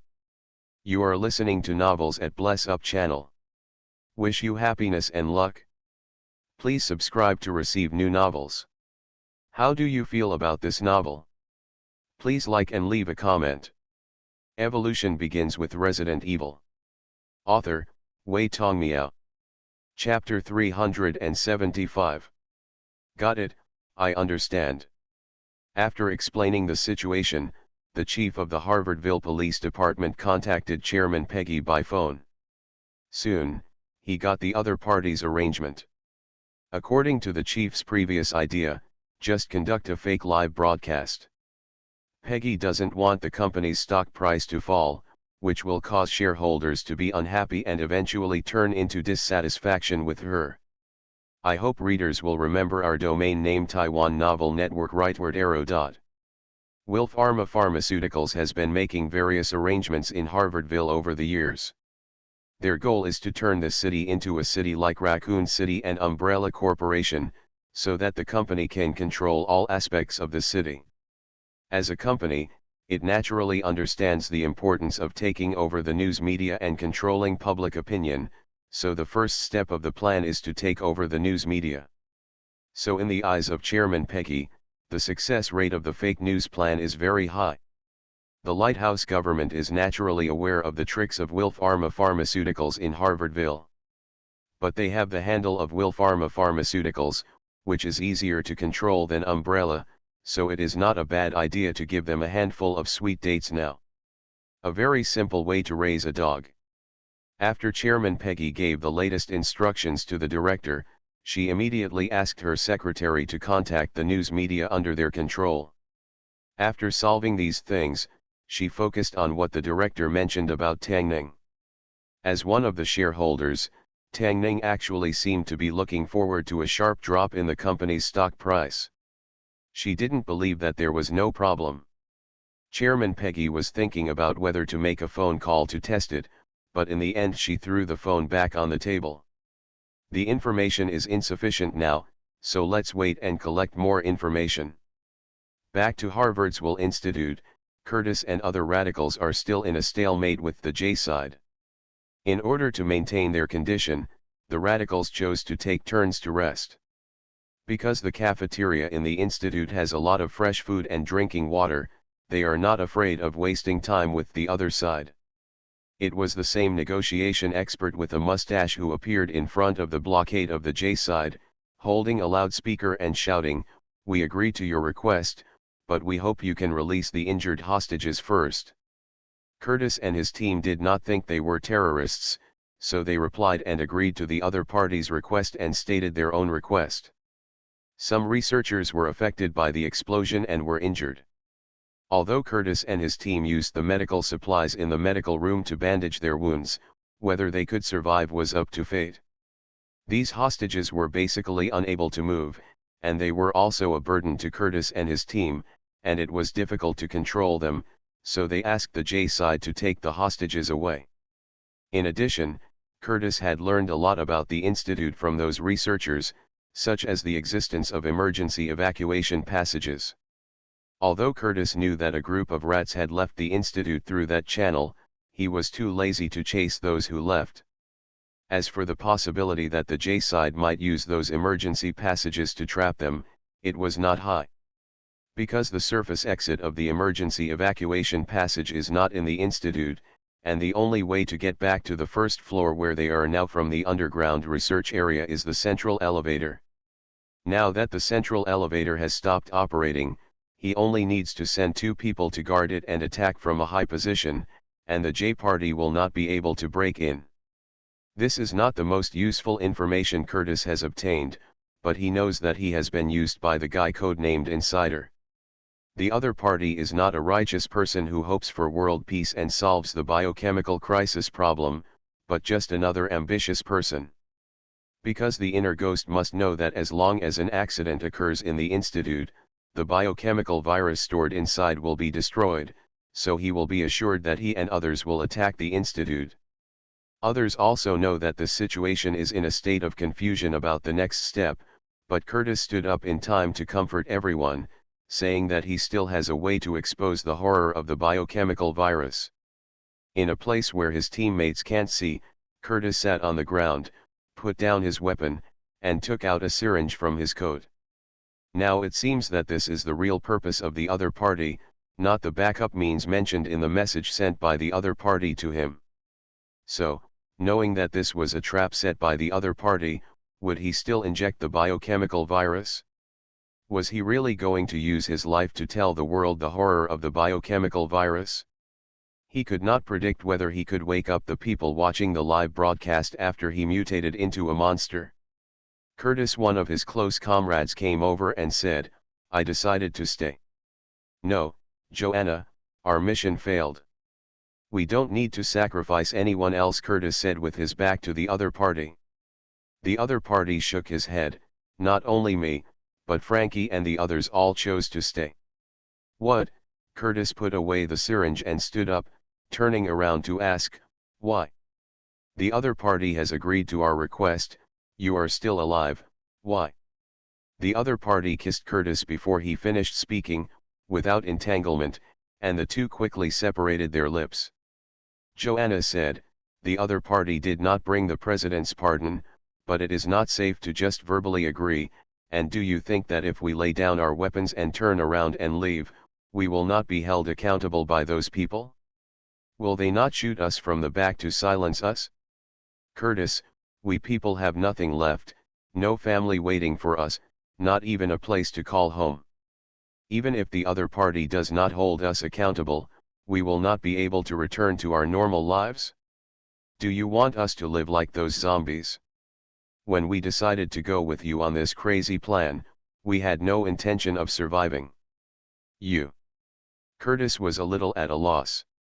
Curtis, I heard George say that you have a sister, you are different from us, you still have a family. The other party's words made Curtis speechless for a moment, and he didn't know how to answer. In the end, he could only reply, my sister is from the SRT team, she doesn't understand the meaning of what I do. We had a fight and stopped contacting each other. But you still have a place you can call home, and you still have a chance to look back. Joanna's words were full of sadness. What exactly do you want to say? Curtis frowned, his tone was a bit harsh, and said, do you want to leave me alone? No, we just want you to live. It's impossible. I've been on Party J's list for a long time. Sooner or later they will be able to find my name in this incident. Seeing that the other party wanted to say more, Curtis interrupted, that's enough, Joanna, let's stop talking here. As if to help him find an excuse to stop talking, the walkie-talkie on his body sounded, Curtis, the other party has sent a medical team. Stay vigilant. Be careful. It's the enemy's trick. Let's just put the wounded in the lobby and let them receive them. Curtis gave the order. Although he is the nominal captain of this mission, there is no real superior-subordinate relationship between everyone, so they are always called comrades, or by their first names. After saying that, he also walked towards the lobby to supervise the handover of the wounded and hostages, and also to guard against enemy raids. By the time he arrived in the lobby, the medical team was already busy. Don't be nervous. His arm is injured. Don't forget to stop the bleeding and fix it first to avoid secondary injuries. After hearing this, Curtis stopped, hid behind the wall, and looked at the speaker. Angela. Came out a name he hadn't called for a long time. He saw his sister directing the doctors and nurses who were overly nervous because of the people with guns around them. Curtis looked a little ashamed in his eyes. He had forgotten that his sister had a first aid certificate, and this certificate was obtained under the influence of his former doctor. Curtis, that man is not a medical personnel. The calluses on his hands look like someone who has been holding guns all year round. And he looked around after coming in, maybe to spy on our defense deployment. Someone came up to him and told Curtis what they had discovered. According to what was said at the beginning, Angela indeed could not participate in the operation, but after the doctors and nurses knew their mission, they were unwilling to take risks and said that the police would send someone to follow them to feel at ease. But it was not easy to find someone who knew medical knowledge and would not expose the secret easily. Finally, at the suggestion of Jonathan from the SRT team, Angela was arranged by the director. Although Angela received the mission from the director to observe the internal situation and the enemy's defense layout, her main purpose of looking everywhere was just to find her brother. Curtis took a deep breath and said, "Get someone to check if these people have weapons or listening devices. Pay attention to safety." He did not tell Angela's identity, nor did he run out to meet his sister. "That's it? Recognizing my sister will only bring trouble to her. Hey, Stand in a row for me. We want to check you. The person in charge of the inspection walked over. Angela looked at the gun aimed at her. She was not stupid enough to talk about human rights or the importance of saving people like in the TV series. She left the injured researcher very cooperatively. The outbreak of conflict will only make you suffer and will do nothing to improve the situation. The other medical staff slowed down for a moment. After seeing Angela's movements, they imitated Angela's movements, moved away from the patient, and raised their hands. When Joanna saw a woman there, she took the initiative to help check. She was also responsible for searching Angela. She looked at Angela's appearance, and her mind moved. The other person's appearance was very similar to Curtis, and suddenly asked, "Are you Curtis's sister?" Angela looked surprised. She had just looked around and couldn't find Curtis. She was still thinking that the director's intelligence was wrong and her brother had not joined the radicals. Instead, Curtis' name was heard from activists. When Joanna saw the stunned Angela, she didn't ask any questions, as if she was waiting for the other party's words. Angela had many questions in her mind that she wanted to ask the other party. Did the brother really join the attack? Brother, what has he experienced these years? Brother, why would he do this? She was also thinking about various things in her mind. Do I really want to recognize my brother? Will the director use himself to threaten his brother after learning the news from the monitor? Finally, thousands of thoughts came out of Angela's mouth and turned into just one sentence: is he okay? He neither acknowledged the relationship between the two nor asked her what she cared about most. Joanna took out the bug from Angela's body, crushed it with her foot, and then said, "He is very good. He also ate 2 big bowls of rice last night." Is that so? That's great. Angela forced a smile, but her heart was still full of worries, and there was no joy in her tone. How could she be happy when her brother was still doing something that would get him beheaded? She still couldn't think of how to solve this matter perfectly. Joanna said, "Do you have anything else to say to him?" "I'll tell you." Angela thought for a long time, and only after the other medical staff had been checked did she spit out the answer from her mouth. "Tell him to be alive." Angela returned to the J camp safely with the medical staff and the wounded, and was immediately asked what they said after the eavesdropping device was destroyed. The director looked unhappy and asked, "That's all?" That's all. Angela did not get out of her previous emotions, and was in no mood to deal with the director. She said, "The medical staff were standing next to me at the time. I didn't avoid them when I was chatting with them. You can confirm with them." "What is your attitude now?" the director glared. But Angie just replied, "If you don't believe me, why did you send me there?" After that, she ignored the angry director and left the tent. "Angela." Not long after leaving the tent, Leon's voice sounded from behind her. Angela looked back and saw Leon and his friends walking towards her. For safety reasons, Bud had already left here by helicopter. Leon did not follow Bud, and his colleagues took over Bud's security responsibility. He later made a direct call to the president, explained the situation, and got the command to deal with this incident. Now all he has to do is take over the command from the chief of the Harvardville Police Department. Although there are no biochemical monsters in this attack, the other party's target is the Biochemical Virus Research Institute, which is likely to cause a biochemical crisis. If you really count it, as someone on the president's side, it is normal for Leon to be responsible for this incident. Claire and Steve were not suitable to participate in this incident because of their identities as Terra Cipher, so they left with the medical staff and returned to the city. Luo Guang also had various identities such as FBI, so it was not a problem for him to participate. Although Jill only had the identity of BSAA, it was not a problem for him to participate with Luo Guang around. As for FBC, they left the scene after knowing that there was no place for them to play. They originally did not want to leave and wanted to collect information here, but they were soon driven away.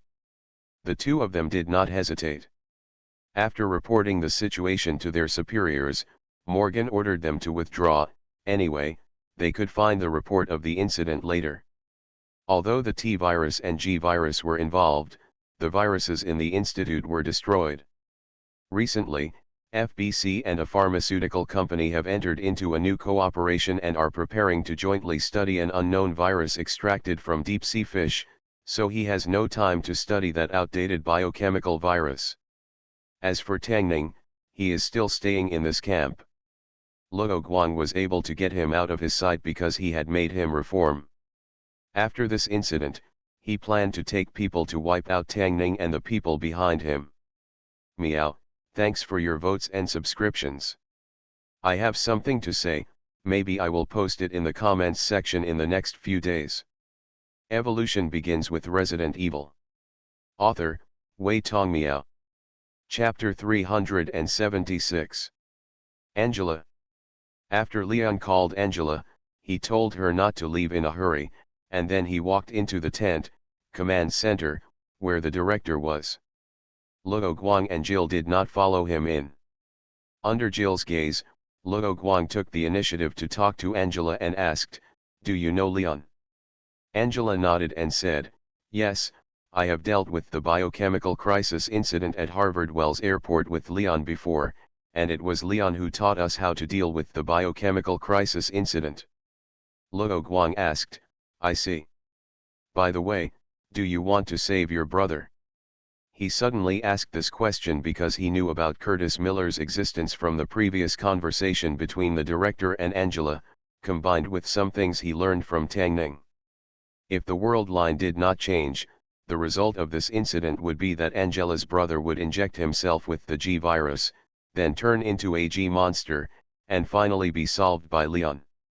He did not participate in the Harvardville airport incident, but he knew about it and knew that the plot of the self-destruction of the Harvardville Institute in the CG movie did not happen in the end.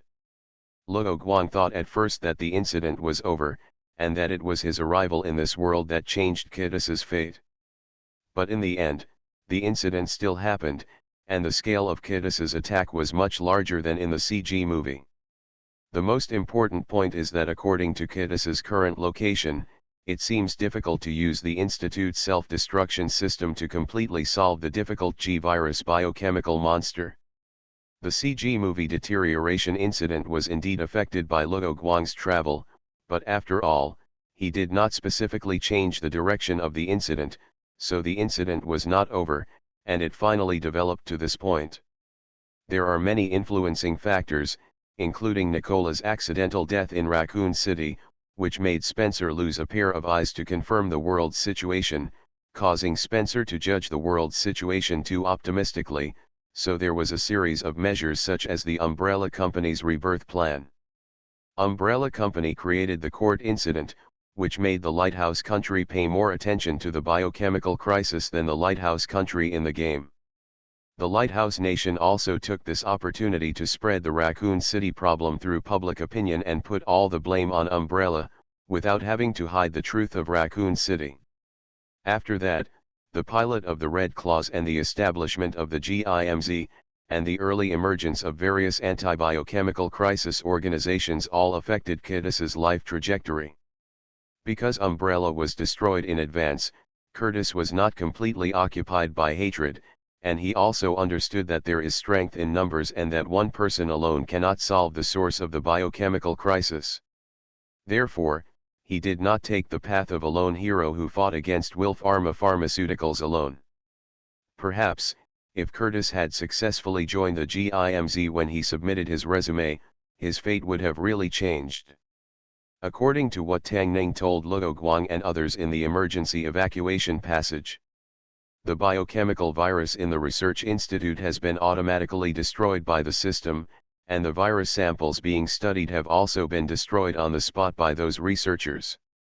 Moreover, if those radical elements really take the virus out of the laboratory, the system's self-destruct system will be triggered.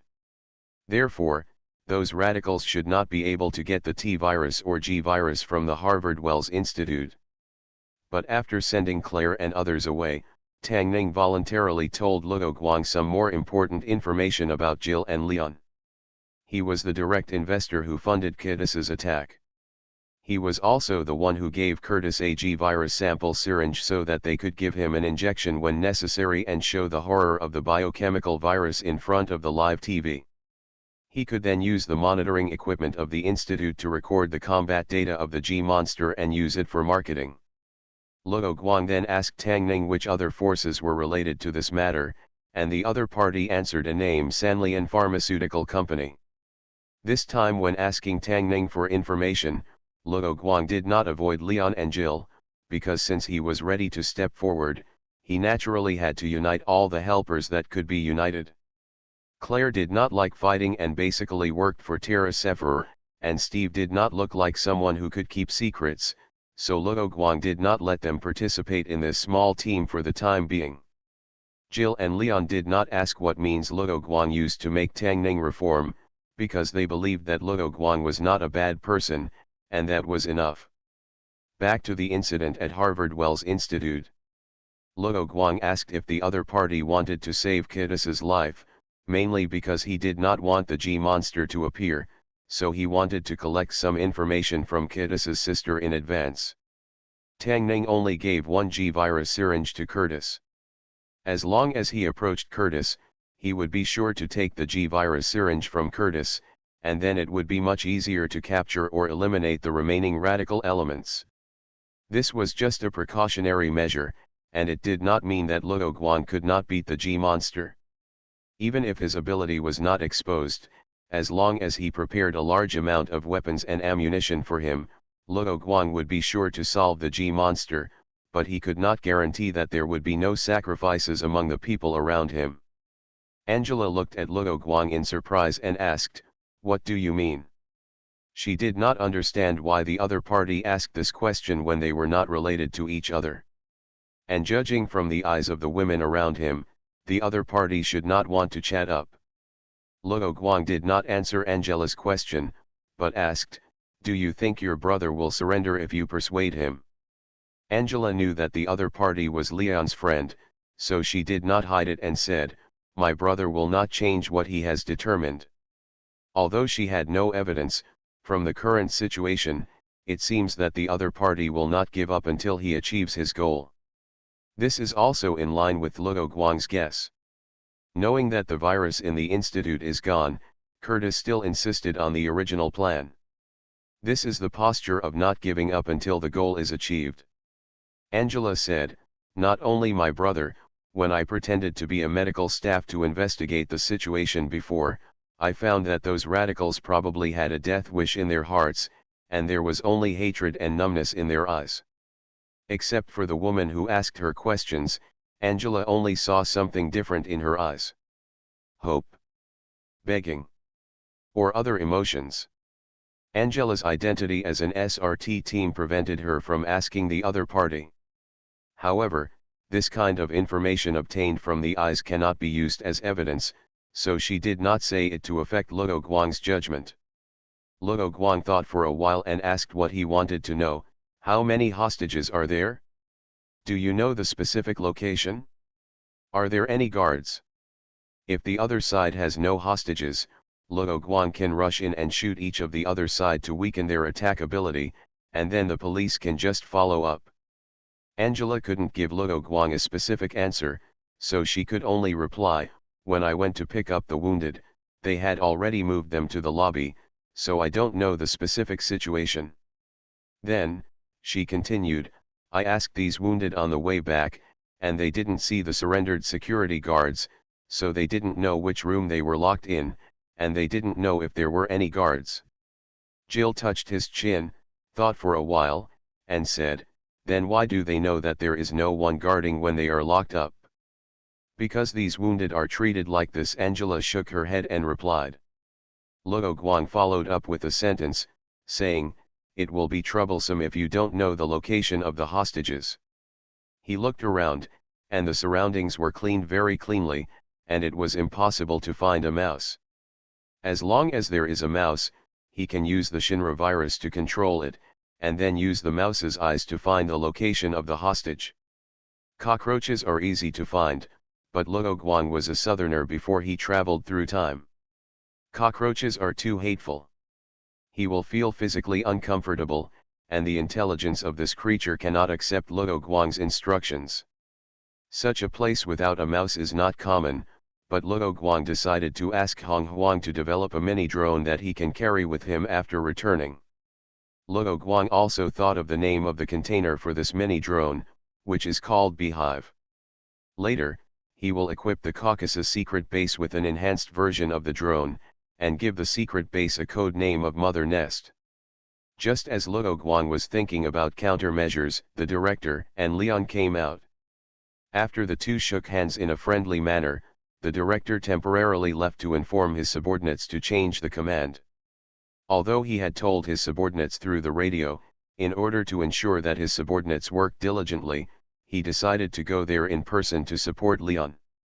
He couldn't afford to offend Wilf Pharma Pharmaceuticals, nor could he afford to offend the president's direct agent. He could take this opportunity to call Chairman Peggy.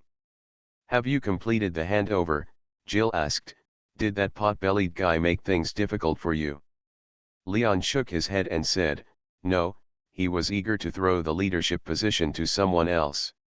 "Leon," the other party asked if our reporters were here. Jonathan's voice came from the intercom given to him by the director.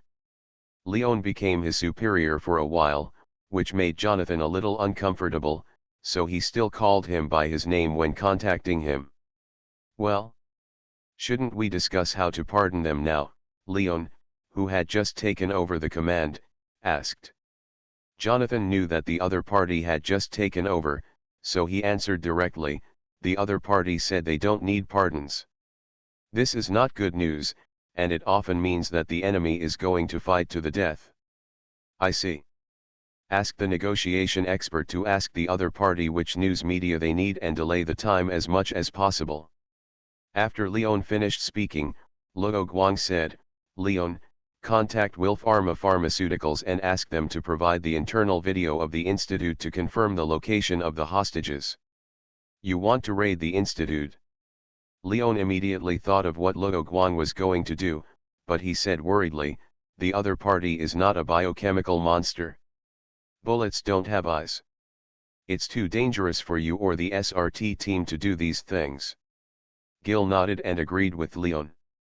"Wait a minute, let's talk about it in another place." Without waiting for Luo Guang to answer, Leon pulled Luo Guang and Jill into the tent. Luo Guang asked curiously, "What's wrong?" "I just suddenly thought of something. It won't hurt for us to expose the danger of the biochemical virus."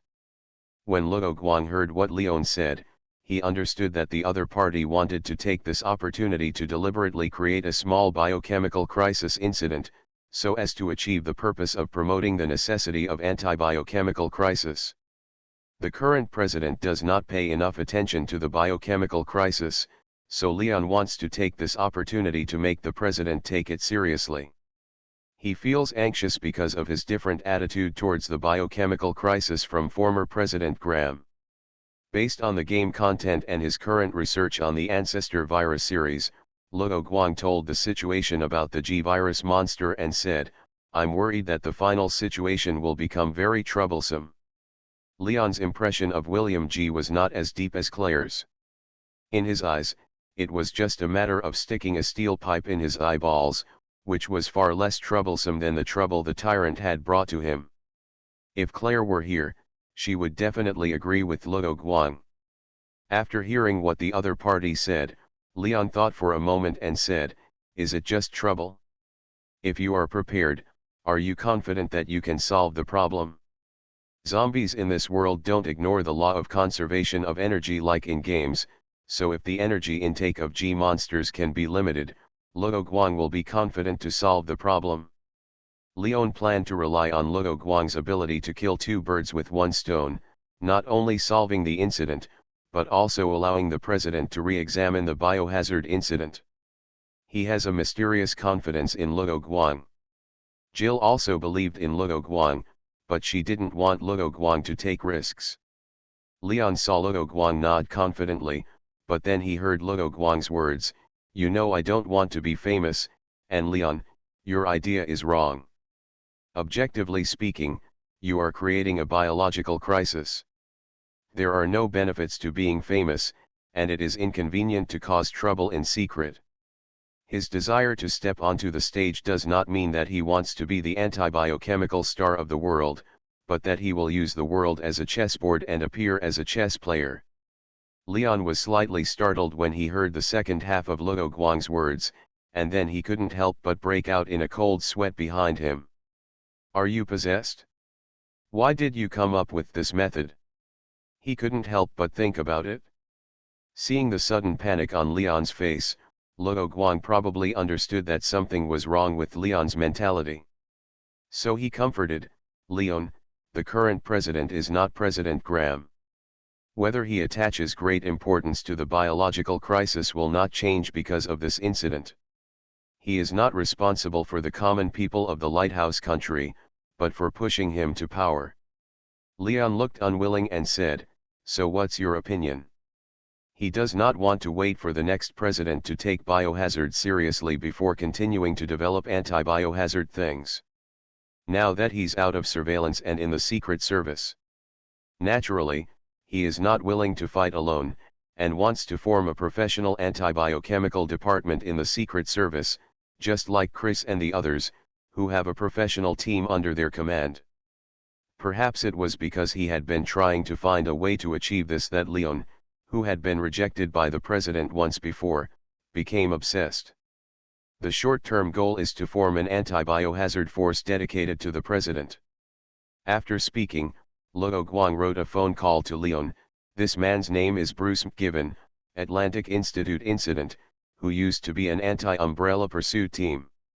This guy is a very upright person, so he did not participate in that incident. This special mission is not welcomed in the organization, so you can start with him. You have been working alone in that official organization for too long, and you need a helper, and then gradually seek to establish the army. In the end, he still felt uneasy and told Leon to act within the rules and regulations, communicate with the president in a timely manner, and obtain permission. Luo Guang's words hit the target that Leon had set in his heart, and he couldn't help but call the other person his confidant.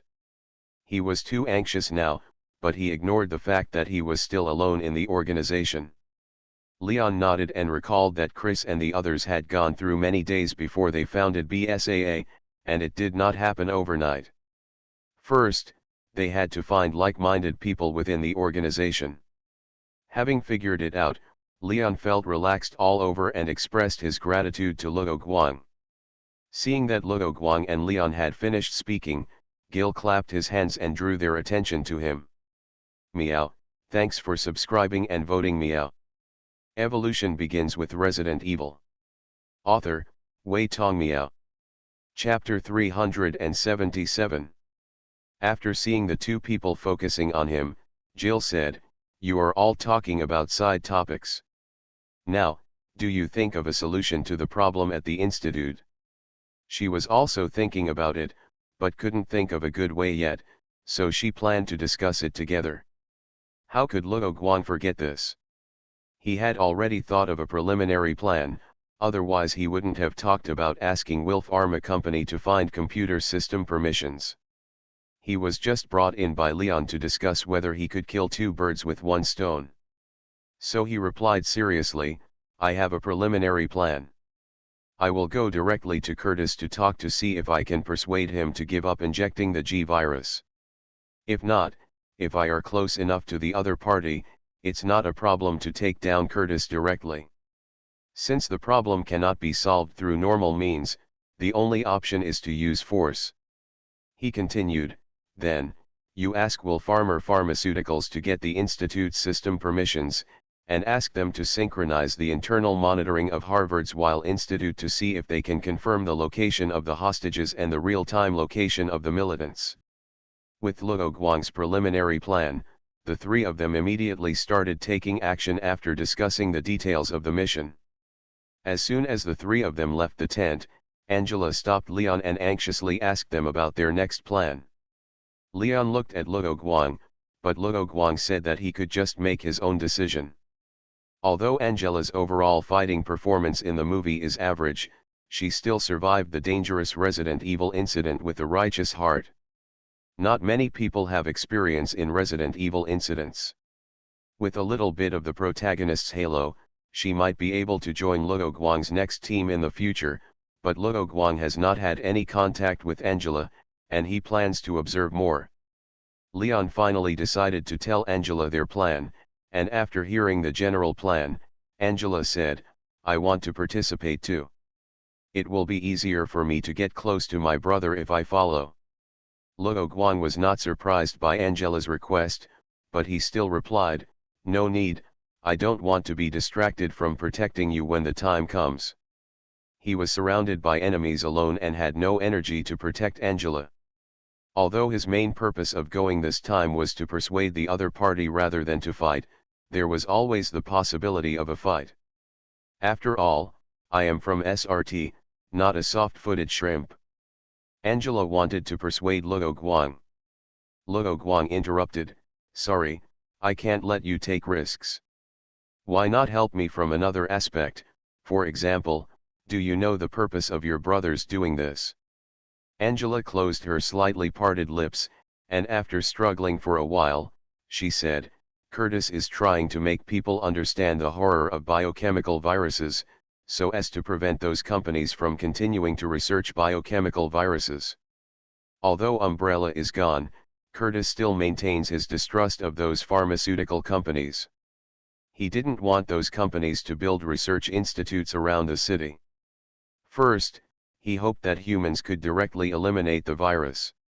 Second, he was worried that the Raccoon City incident would happen in other cities. As Wilpharma Pharmaceuticals takes more and more control over Haverville, Curtis becomes increasingly concerned about what's happening in Raccoon City.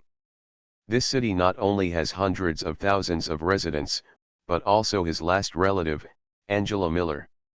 Curtis knows his sister's profession and personality, so if a biological crisis occurs in the city she protects, her sister will definitely stick to it until the last moment. On the day the two quarreled, Curtis once suggested that his sister move to another city where there is no research institute, and stop being a police officer in the city. But for Angela, who has lived in the city since childhood, this suggestion is completely unreasonable, and she will not abandon her men in the SRT team. After Luo Guang heard what she said about the two of them, he nodded and left with the other two people first. They were going to prepare the plan, leaving behind Angela, who regretted the quarrel with her brother. "Curtis, there's someone coming from the other side." The activist responsible for guarding the direction of the J-Side's camp was startled, sat upright, and quickly picked up the walkie-talkie to tell Curtis. "Is it a reporter?" "It looks like it, but it doesn't look like it." He is holding a wireless microphone in his hand, but there is no photographer behind him, and he does not find the media pin on his chest that he wears according to our requirements. "Wait," the other person seems to be shouting. "Said you were entrusted by your sister." Luo Guang had no intention of pretending to be a reporter and going in. If he was discovered, it would only cause misunderstanding on the part of the other party. The alert person asked, "What should I do? Do you want to let me in?" "Let him enter the lobby." Curtis wanted to see what was going on with the other party. After speaking, he ran towards the lobby. Because he was entrusted by his sister, he ran a little fast and bumped into a comrade. There was only one person on the other side, and he wasn't worried about what kind of trouble the other side might cause, but he still hid behind the bunker cautiously. These radicals had a clear goal and were not here to kill people, so they easily released the injured hostages. Based on this, Luo Guangke felt that he could get close to those radicals without Angela's help. "Who are you? A reporter? What are you here for?" Curtis did not speak immediately, but asked Joanna to ask Luo Guang's purpose. Luo Guang directly stated his intention and said, "I'm here to see Curtis, entrusted by his sister." Joanna, who was also hiding in the bunker, heard this and turned to look at Curtis beside her. After hesitating for a moment, Curtis said, "Let him enter the institute, and I will talk to him alone." "No, this is too dangerous," Joanna said immediately. When Curtis saw this, he was not too stubborn. He understood that the other party was worried about him and said, "Okay, you go and search me, and then find someone to go with you." Joanna smiled happily and stood up to search Luo Guang. At this moment, Luo Guang shouted loudly, "I have captured your inner ghost, surrender." Curtis quickly pressed Joanna's button and replied, "He is not our comrade in arms." Luo Guang ignored the other party's words and continued, "He told you your plan. Curtis, you want to sacrifice yourself and use the biochemical virus syringe given to you by the mole to turn yourself into a biochemical monster to warn Harvard people from Wool City." What? It was not Curtis and Joanna who made this surprised sound, but other activists. Curtis comforted them before and said there was another way, but they never thought that Curtis already had the G-virus in his hands. No wonder Curtis still planned to let the reporters come and let them leave in the end. "Angela told you, right?" Curtis said that although he had never met Tang Ning, he didn't think Tang Ning would be caught so easily and suspected that Luo Guang was deceiving him. One of the activists, Frankie, interrupted the conversation between the two and asked excitedly, "Wait. Curtis, is what he said true?" The reaction of Curtis' companions made Luo Guang feel that he had made a good start, which seemed to indicate that not all radicals agreed with Curtis' plan. It is much easier to convince one person than to convince a group of people. Curtis had not originally planned to tell anyone else about this matter, and planned to announce it only during the final live broadcast. However, Luo Guang exposed his plan right away, leaving him at a loss as to what to do. "It's true finally," Curtis replied without deceiving his comrades. "Curtis, I advise you to give up this plan," Luo Guang continued to shout. "I won't give up. It's not just me, everyone here never thought of leaving alive in the first place," Curtis responded loudly to Luo Guang's words. "According to the plan, they will inject viruses into people like themselves according to the number of viruses they obtain, and reveal the results of infection with biochemical viruses to the world. The Haverville police came here as part of their plan, just in time to deal with them who mutated into biochemical monsters. Therefore, the comrades were only surprised for a moment by Curtis's decision. After all, they had already made up their minds. It's just that they originally lived and died together, but Curtis suddenly turned into a biochemical monster, which made them feel a little sad. So after knowing this, these radicals were even more convinced that they could not leave here and wanted to send Curtis on his last journey to end his pain." Luo Guang heard everyone respond to Curtis' words and asked, "Why are you looking for death when you can live? People like you don't understand," someone shouted. "Oh. I am a survivor of the Raccoon City incident, a former captain of the Red Claw Special Operations Team, now an advisor to BSAA, and a strategic partner of the GIMZ force. Don't I know better than you radicals who are trying to cause a biochemical crisis?" Although Luo Guang also has several titles, such as the current leader of the Void Sect, the other party does not understand these, so he is too lazy to say them. Moreover, calling them radicals is an understatement. In the eyes of the police, they are bioterrorists. "You're not from the SRT team or the police station," someone said in surprise at the identity Luo Guang mentioned. Luo Guang replied, "This incident has been taken over by a higher-level organization, so I was sent here to convince you." Although Curtis doubted the identity of the other party, he had more important things to refute. "We have no intention of causing a biochemical crisis. Now that more powerful forces have intervened, it would be better. You can ensure that the biochemical crisis will not break out. Although the G virus is much less contagious than the T virus, it is not a biohazard that turns everyone into zombies." "Oh? You were responsible for causing the biological crisis, and then you died and left the mess to us. Then you are really great." Luo Guang laughed and said, "Since you chose such a radical behavior, then you just don't trust various anti-biochemical organizations and you don't trust the Lighthouse State Z government. How come you trust us in the end to stop the spread of the incident?" In his opinion, These radicals only think about how to achieve the final goal, and have not thought clearly about how to end.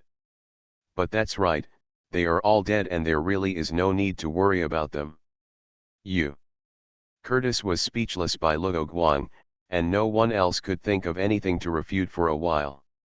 Just as Luo Guang thought, they really didn't think much about how things would develop after they turned into monsters. They just blindly believed that the SRT team or other anti-biochemical organizations would solve the problem.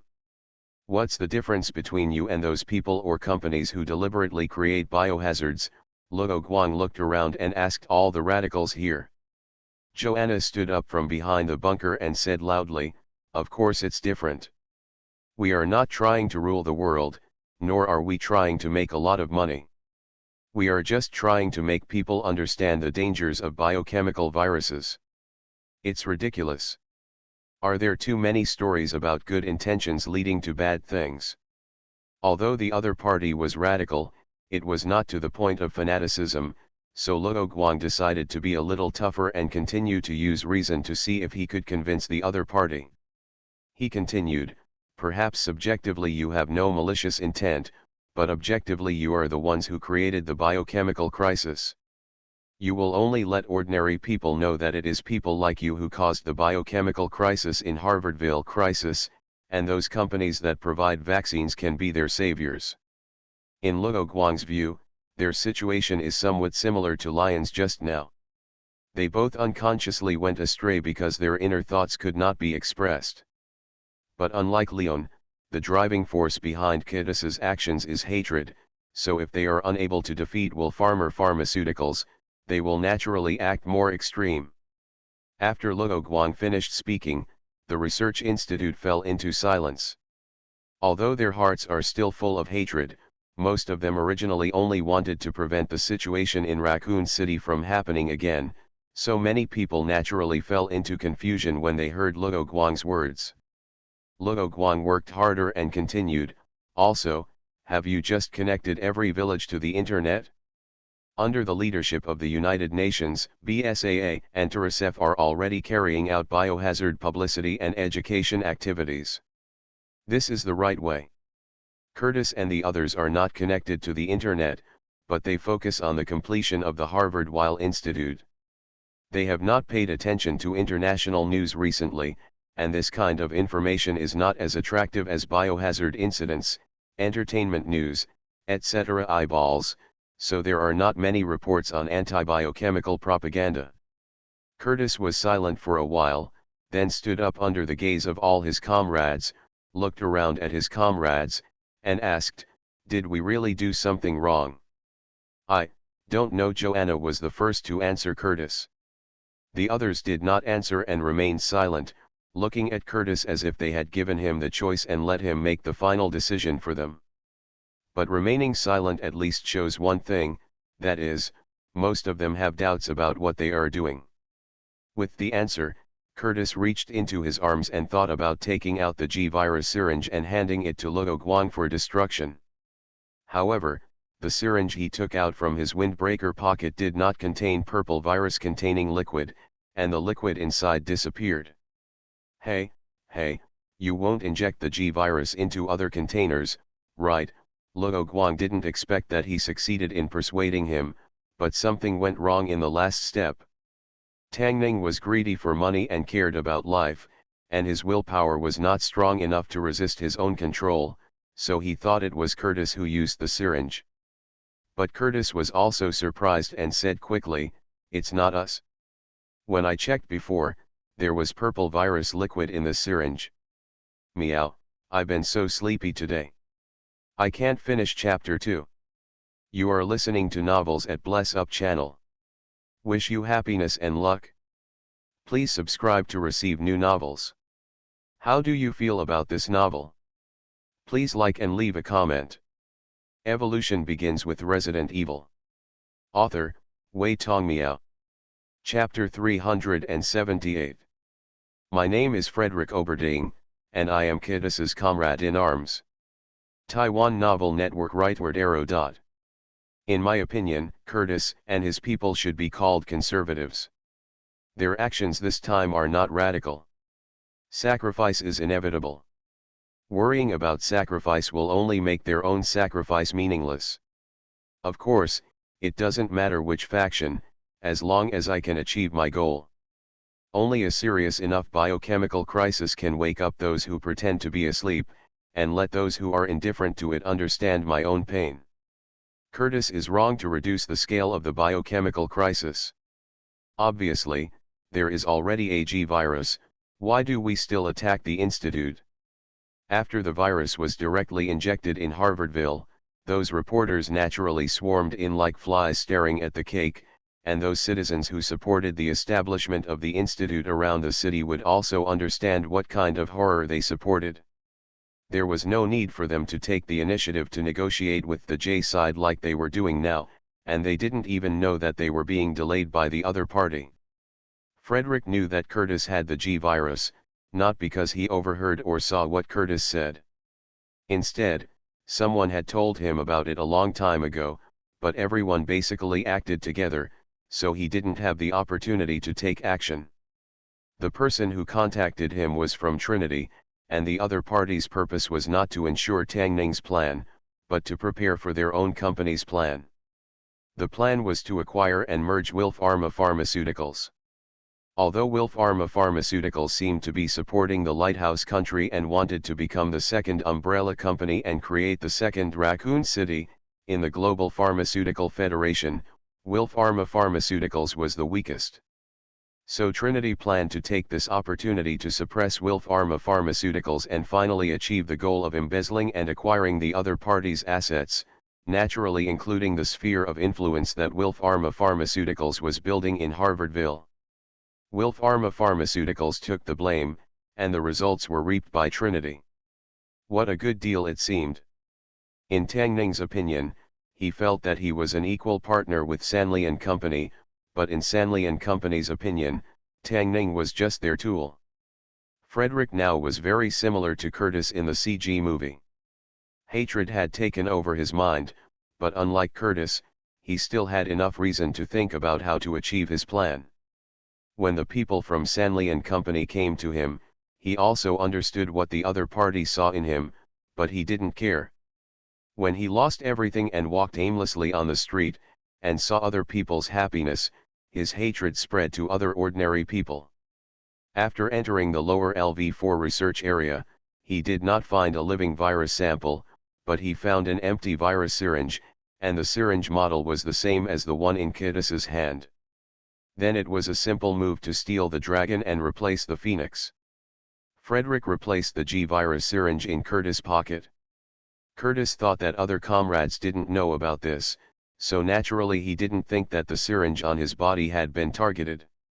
He never expected that when he was in a hurry to talk to Luo Guang in the lobby because of his sister's commission, his comrade who accidentally bumped into him would take the opportunity to steal the G virus syringe on him.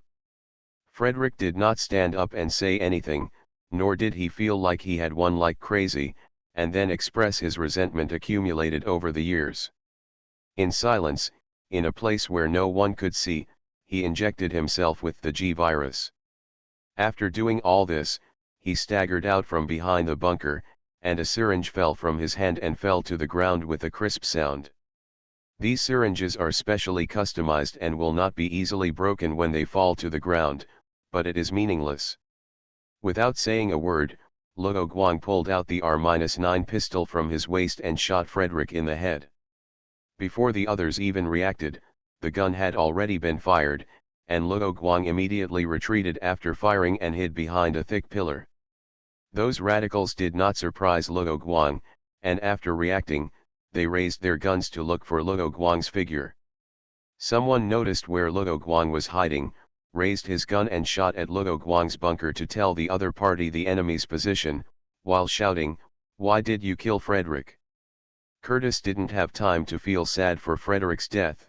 His eyes were attracted by the virus syringe rolling on the ground beside the other party, and he instantly understood where his syringe with G virus liquid went. "Get away from Frederick." Someone ran over to check on Frederick's situation, but was stopped by Curtis loudly. Luo Guang heard the other parties shouting, but ignored it for the time being. Instead, He put on his headphones and said to Leon on the radio, "Something happened. The radicals were still injected with G virus. You let those J police retreat and leave enough space. There is a large square in front of the institute, which is the park mentioned earlier." Leon has been monitoring the situation on Luo Guang's side, so when he knew that the syringe was empty, he knew that something was wrong, and began to arrange those people to retreat, and stand by around the car, ready to stay away from the G-monster at any time. After hearing that Leon was already making preparations, Luo Guang continued to ask, "Where are the weapons and ammunition?" Leon replied seriously, "The police station in the city doesn't have much heavy firepower. Jill has contacted Chris a long time ago. After receiving the notice, BSAA said they would send someone over immediately as a precaution. In the previous Harlan incident, because the FBC slander case failed, in order to seal the case, the Lighthouse Nation donated us $50 million in sponsorship fees and a batch of decommissioned weapons and equipment worth a total of us $340 million to BSAA. Although the Harlan incident is handled by the European branch of BSAA, each branch has a share of the $50 million in sponsorship fees, but the European branch will share a little more for the Harlan incident. Participants receive bonuses. Today, BSAA has acquired all retired weapons and equipment, including armed helicopters and armored vehicles. It is said that they are decommissioned weapons and equipment from the Lighthouse country, but a lot of inventory is placed in Western Europe. In order to facilitate transportation, this batch of weapons and equipment is mainly received by the European Division and the American Division, so BSAA already has it in the Lighthouse country. Enough heavy firepower. As soon as B.S.A.'s armored vehicles and helicopters left the base, Chris received a call from the Lighthouse country's military in his office, asking about the reason for the dispatch. Chris was not surprised that the Lighthouse country's military noticed the movement on their side so quickly. How could the military just let BSAA get these equipment and weapons? He knew this well, so he did not ask the other party why they were spying on them. Instead, he told the other party what was happening at the Harvard Weil Institute. By the way, he mentioned that the agent directly under the president had reported this matter to the president. After hearing what Chris said, the people on the military side understood why they had not received the relevant report. How could the current president, who regarded the biohazard incident as a common flu, pay attention to what was happening in Haverville?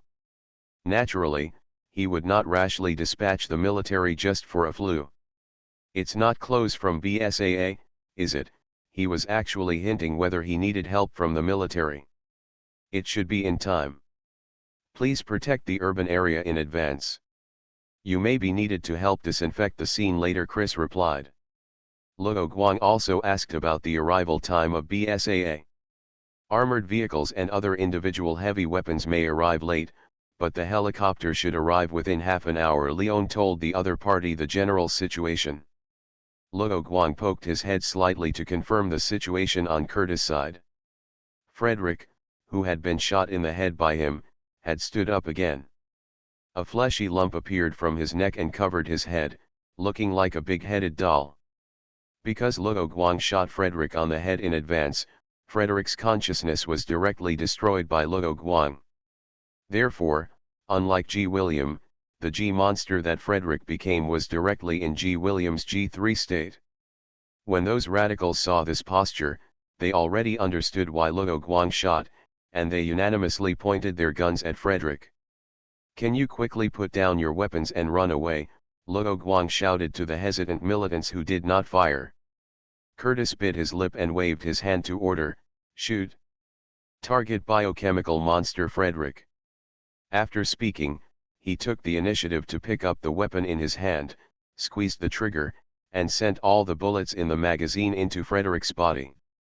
But at this time, Frederick had turned into a G-monster and could not feel any pain at all. He only had the desire to eat and reproduce, so at the moment of being attacked, strips grew out of the fleshy lump on its head. The tentacles had mouthparts at the front, and then stabbed directly in the direction of the radicals. Curtis threw himself on the ground and dodged the attack. He then noticed one of the tentacles heading straight for Joanna and yelled, "Joanna!" Joanna slowed down a beat because of this sudden change, but the tentacle suddenly lost its power in mid-air and fell to the ground. It was Luo Guang who shot and interrupted the flying tentacle. "Don't be stunned, run. Don't hold me back," Luo Guang shouted again. At the same time, he kept moving his hands and shot off the tentacles that emerged, saving several more radicals. Those radicals would not listen to Luo Guang and hid behind the bunker to look at Curtis. Looking at Frederick, who looked more and more inhuman, the idea in their hearts that they were not afraid of turning into biochemical monsters in order to warn the world disappeared, so they unconsciously looked at their backbone, Curtis.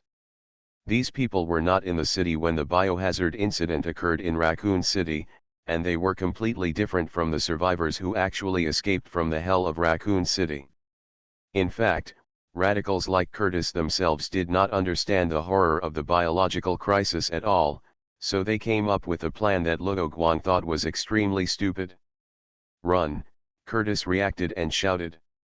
The radicals finally turned around and ran away, but the tentacles on the ground that were broken by Luo Guang reacted faster than them. Like insidious snakes, they bounced up from the ground and bit the radicals. The tentacles directly penetrated into the body of an activist, and then the activist made a painful sound, and his body quickly changed. The back muscles raised a hump, just like a camel's hump, bending the man's spine. The limbs and head continued to shrink, shrinking towards the fleshy peak, and fell to the ground. Finally, the fleshy peak exploded, and a huge worm appeared from inside. The insect's body is irregularly shaped, and the human limbs become the insect's forelegs. There are human bones on the body, inserted on it or covering it horizontally in an irregular manner. As soon as it regained its ability to move, it immediately ran towards its parent body. Luo Guang had already put on a new magazine and saw the radical's face pressed against the insect's body. He raised his hand and fired the first shot, but the insect did not stop running.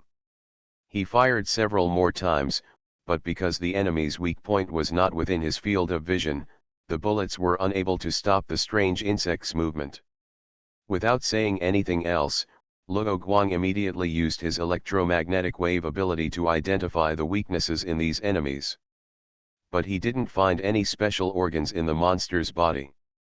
Instead, he found that the bug actually packed away the victim's human tissues except the skin. Others attacked by the tentacles will not necessarily turn into bugs, but without exception they will turn into monsters that are not like humans, and they will all run towards the mother body after mutation. Luo Guang tried to attack the brains of these monsters, but after the bullet penetrated their brains, the monsters did not stop.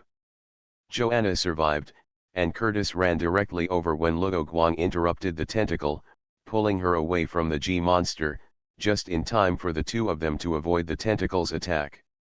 After the tentacle was empty, it fell in front of the two people. Curtis emptied the bullets from the gun without hesitation, and finally stopped the tentacle. The two successfully ran to the edge of the research institute's gate. Looking back, they saw that their comrades had been scattered and fled in all directions.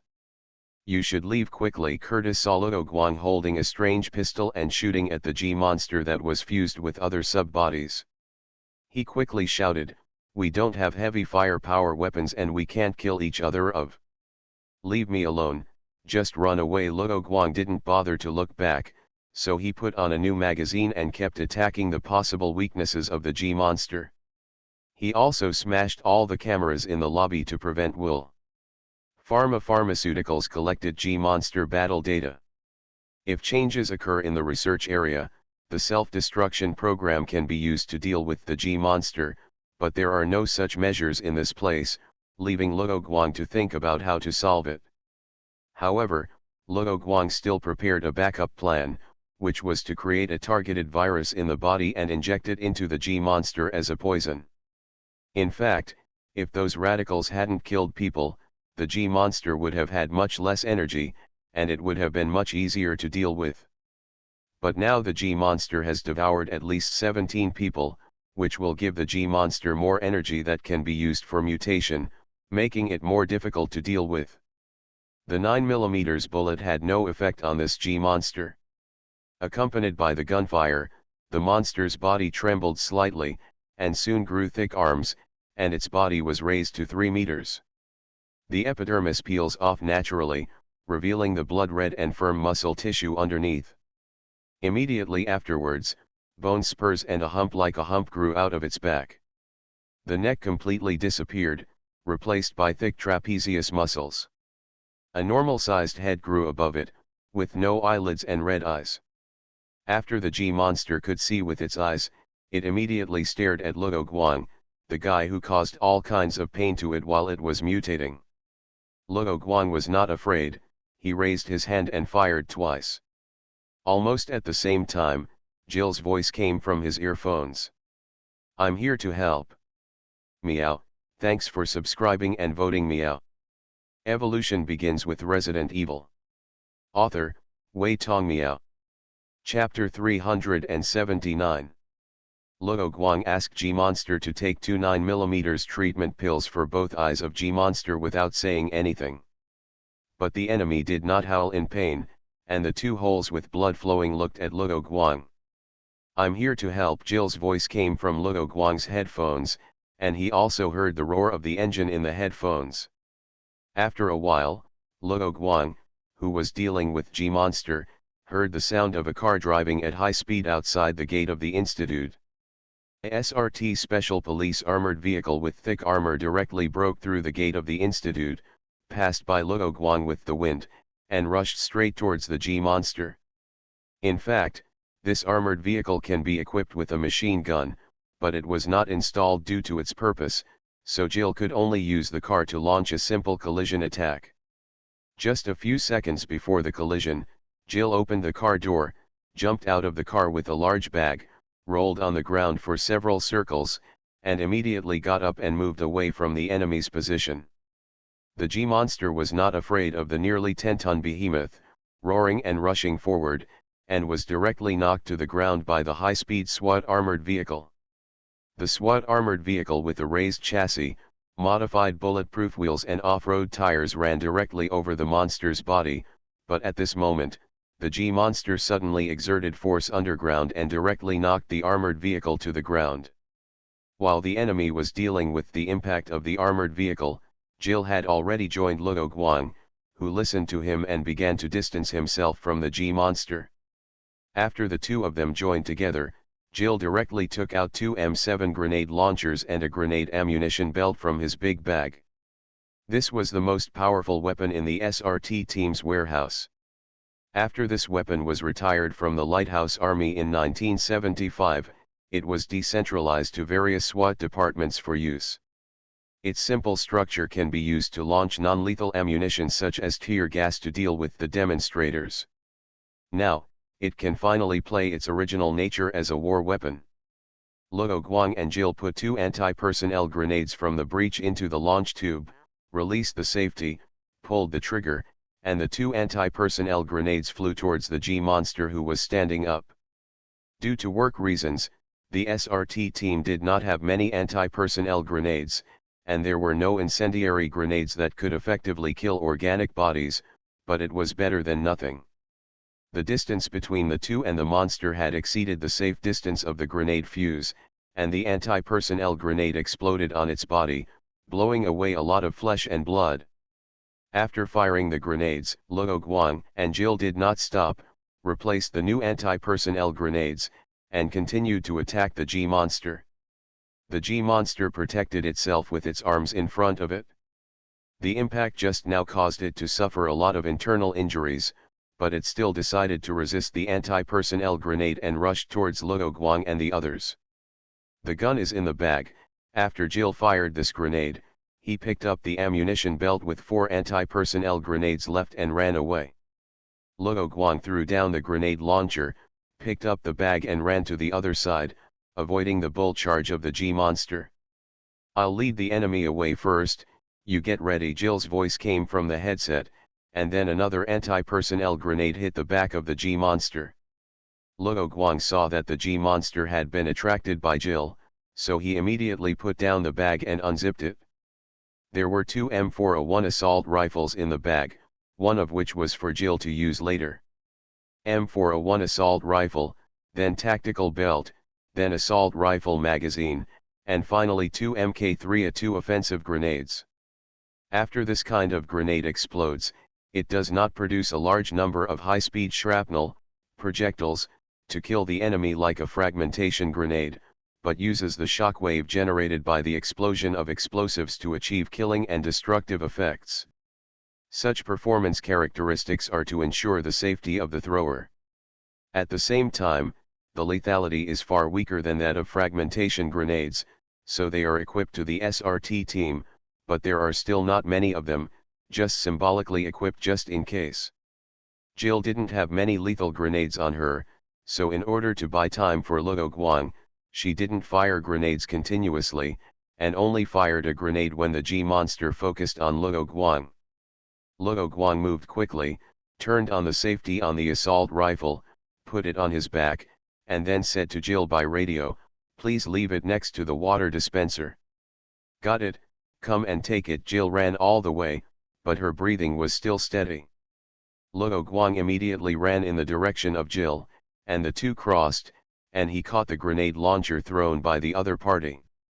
"The last round is in the launcher," Jill added, but Luo Guang actually kept paying attention to the sound of the grenade explosion, so he knew this.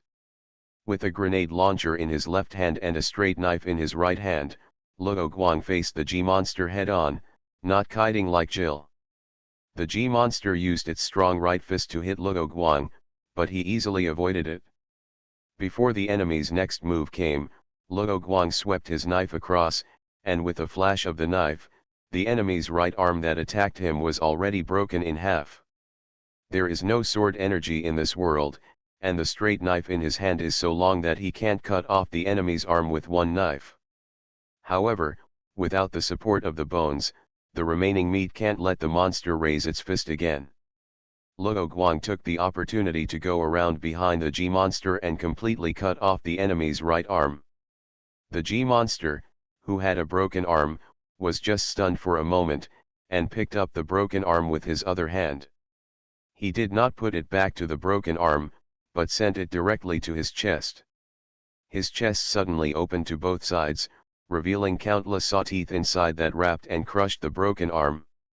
In the middle of the jagged teeth, an eyeball the size of a football appeared in it, but Gil was running away and Luo Guang was behind the enemy, so he didn't see the scene.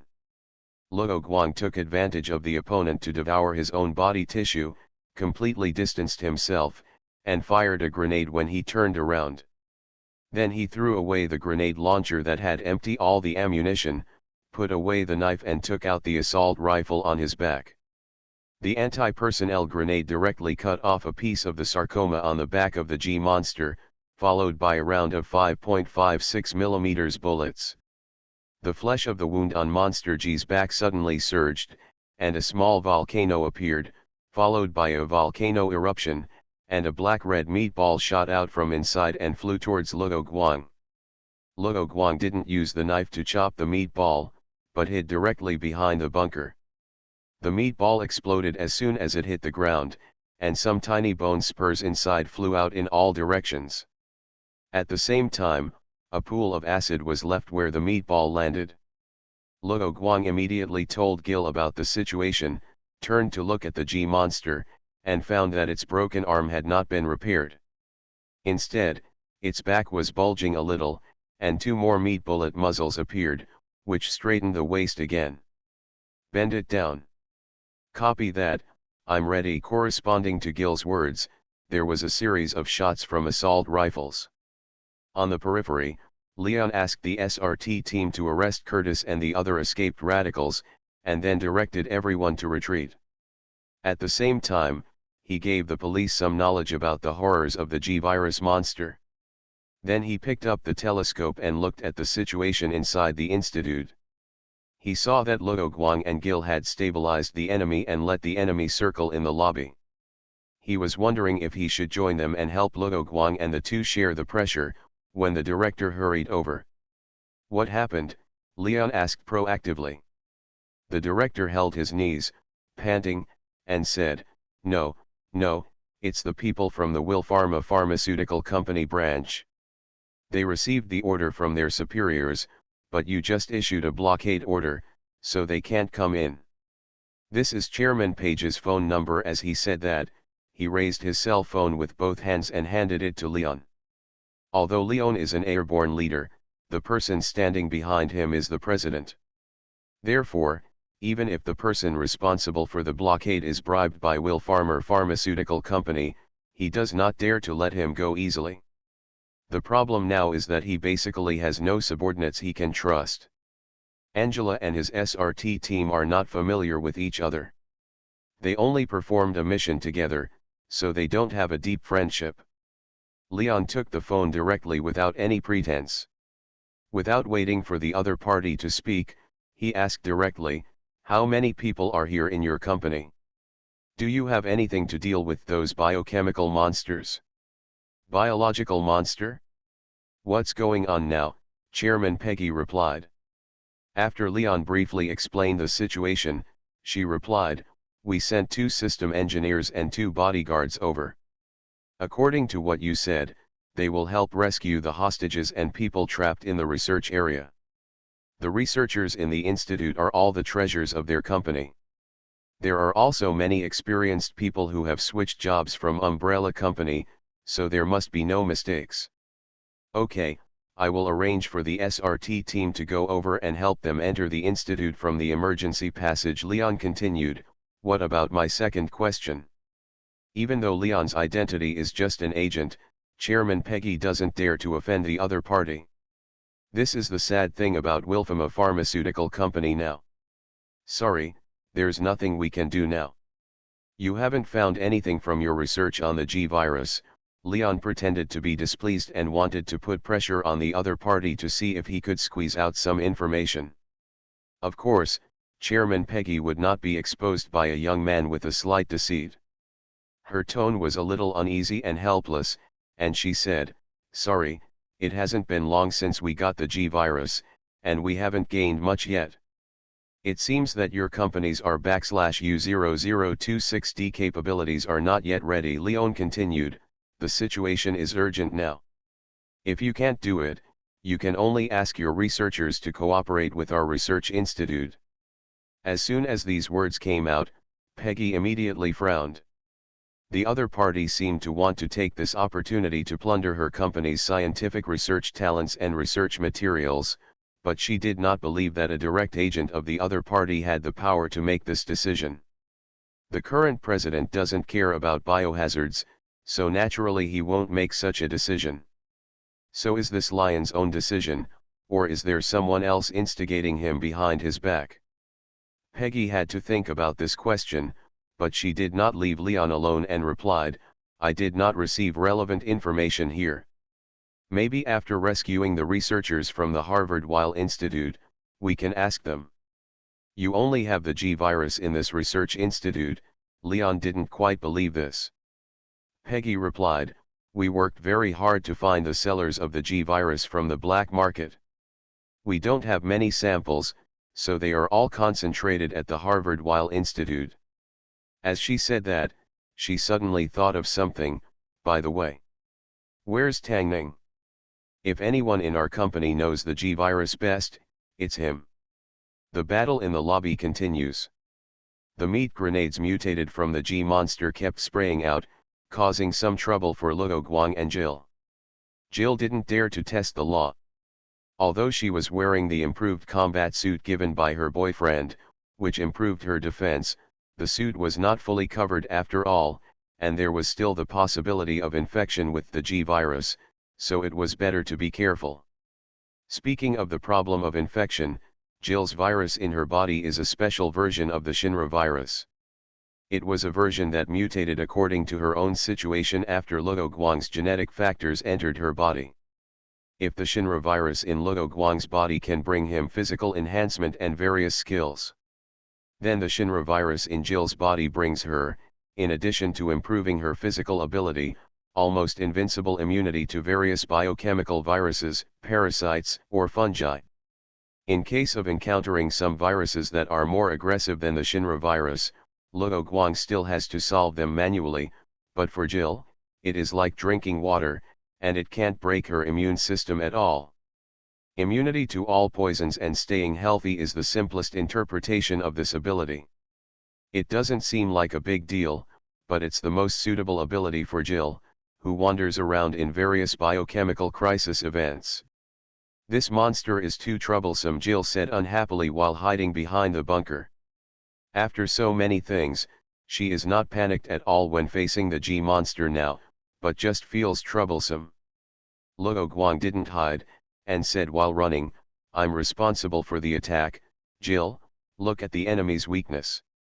The assault rifle in his hand had been emptied of all bullets and he threw them away. "Does this monster really have a weakness?" Jill said uneasily. The two of them fired more than 500 bullets in total. In addition to the claws on the enemy's right hand, the wounds on the body will grow tumors, becoming more and more disgusting. Only Leon and Claire have experience with this kind of G-monster, so we can only rely on their experience. Claire once said that when the G-monster appears in various forms, huge eyeballs will appear on its body. When the monster is shot at that position, the pain reaction is the greatest, so Luo Guang immediately shot when he saw the red eyes of the G-monster appear. After that, he continued to focus on the enemy's eyes, but he always felt that it was not the enemy's weakness. However, Luo Guang and Jill's attacks could not cause fatal damage, but they were really consuming the energy in the G-monster's body. In addition, the G-monster kept firing meat grenades, so the energy consumption was very large, but it would only feel more and more hungry and want to eat the enemy in front of it, without thinking about saving energy. Since her boyfriend said so, and she had no other way, Jill said she received it. After Luo Guang confirmed that the G-monster's hatred was on him, he quickly hid behind the bunker. The meat grenade hit the pillar and exploded, and the G-monster took this opportunity to rush in his direction. For the G-virus monster, Luo Guang rarely encountered such a time, so he naturally had to collect enough information. Even if he didn't use it, he could go back and make a strategy book for GIMZ or BSAA. And now, he felt that he had collected all the information, and it was time to increase the strength of the G-monster. "Meow, I have to change to a new proofreading software membership next year. The current one is expensive and not easy to use, and I lost the archive.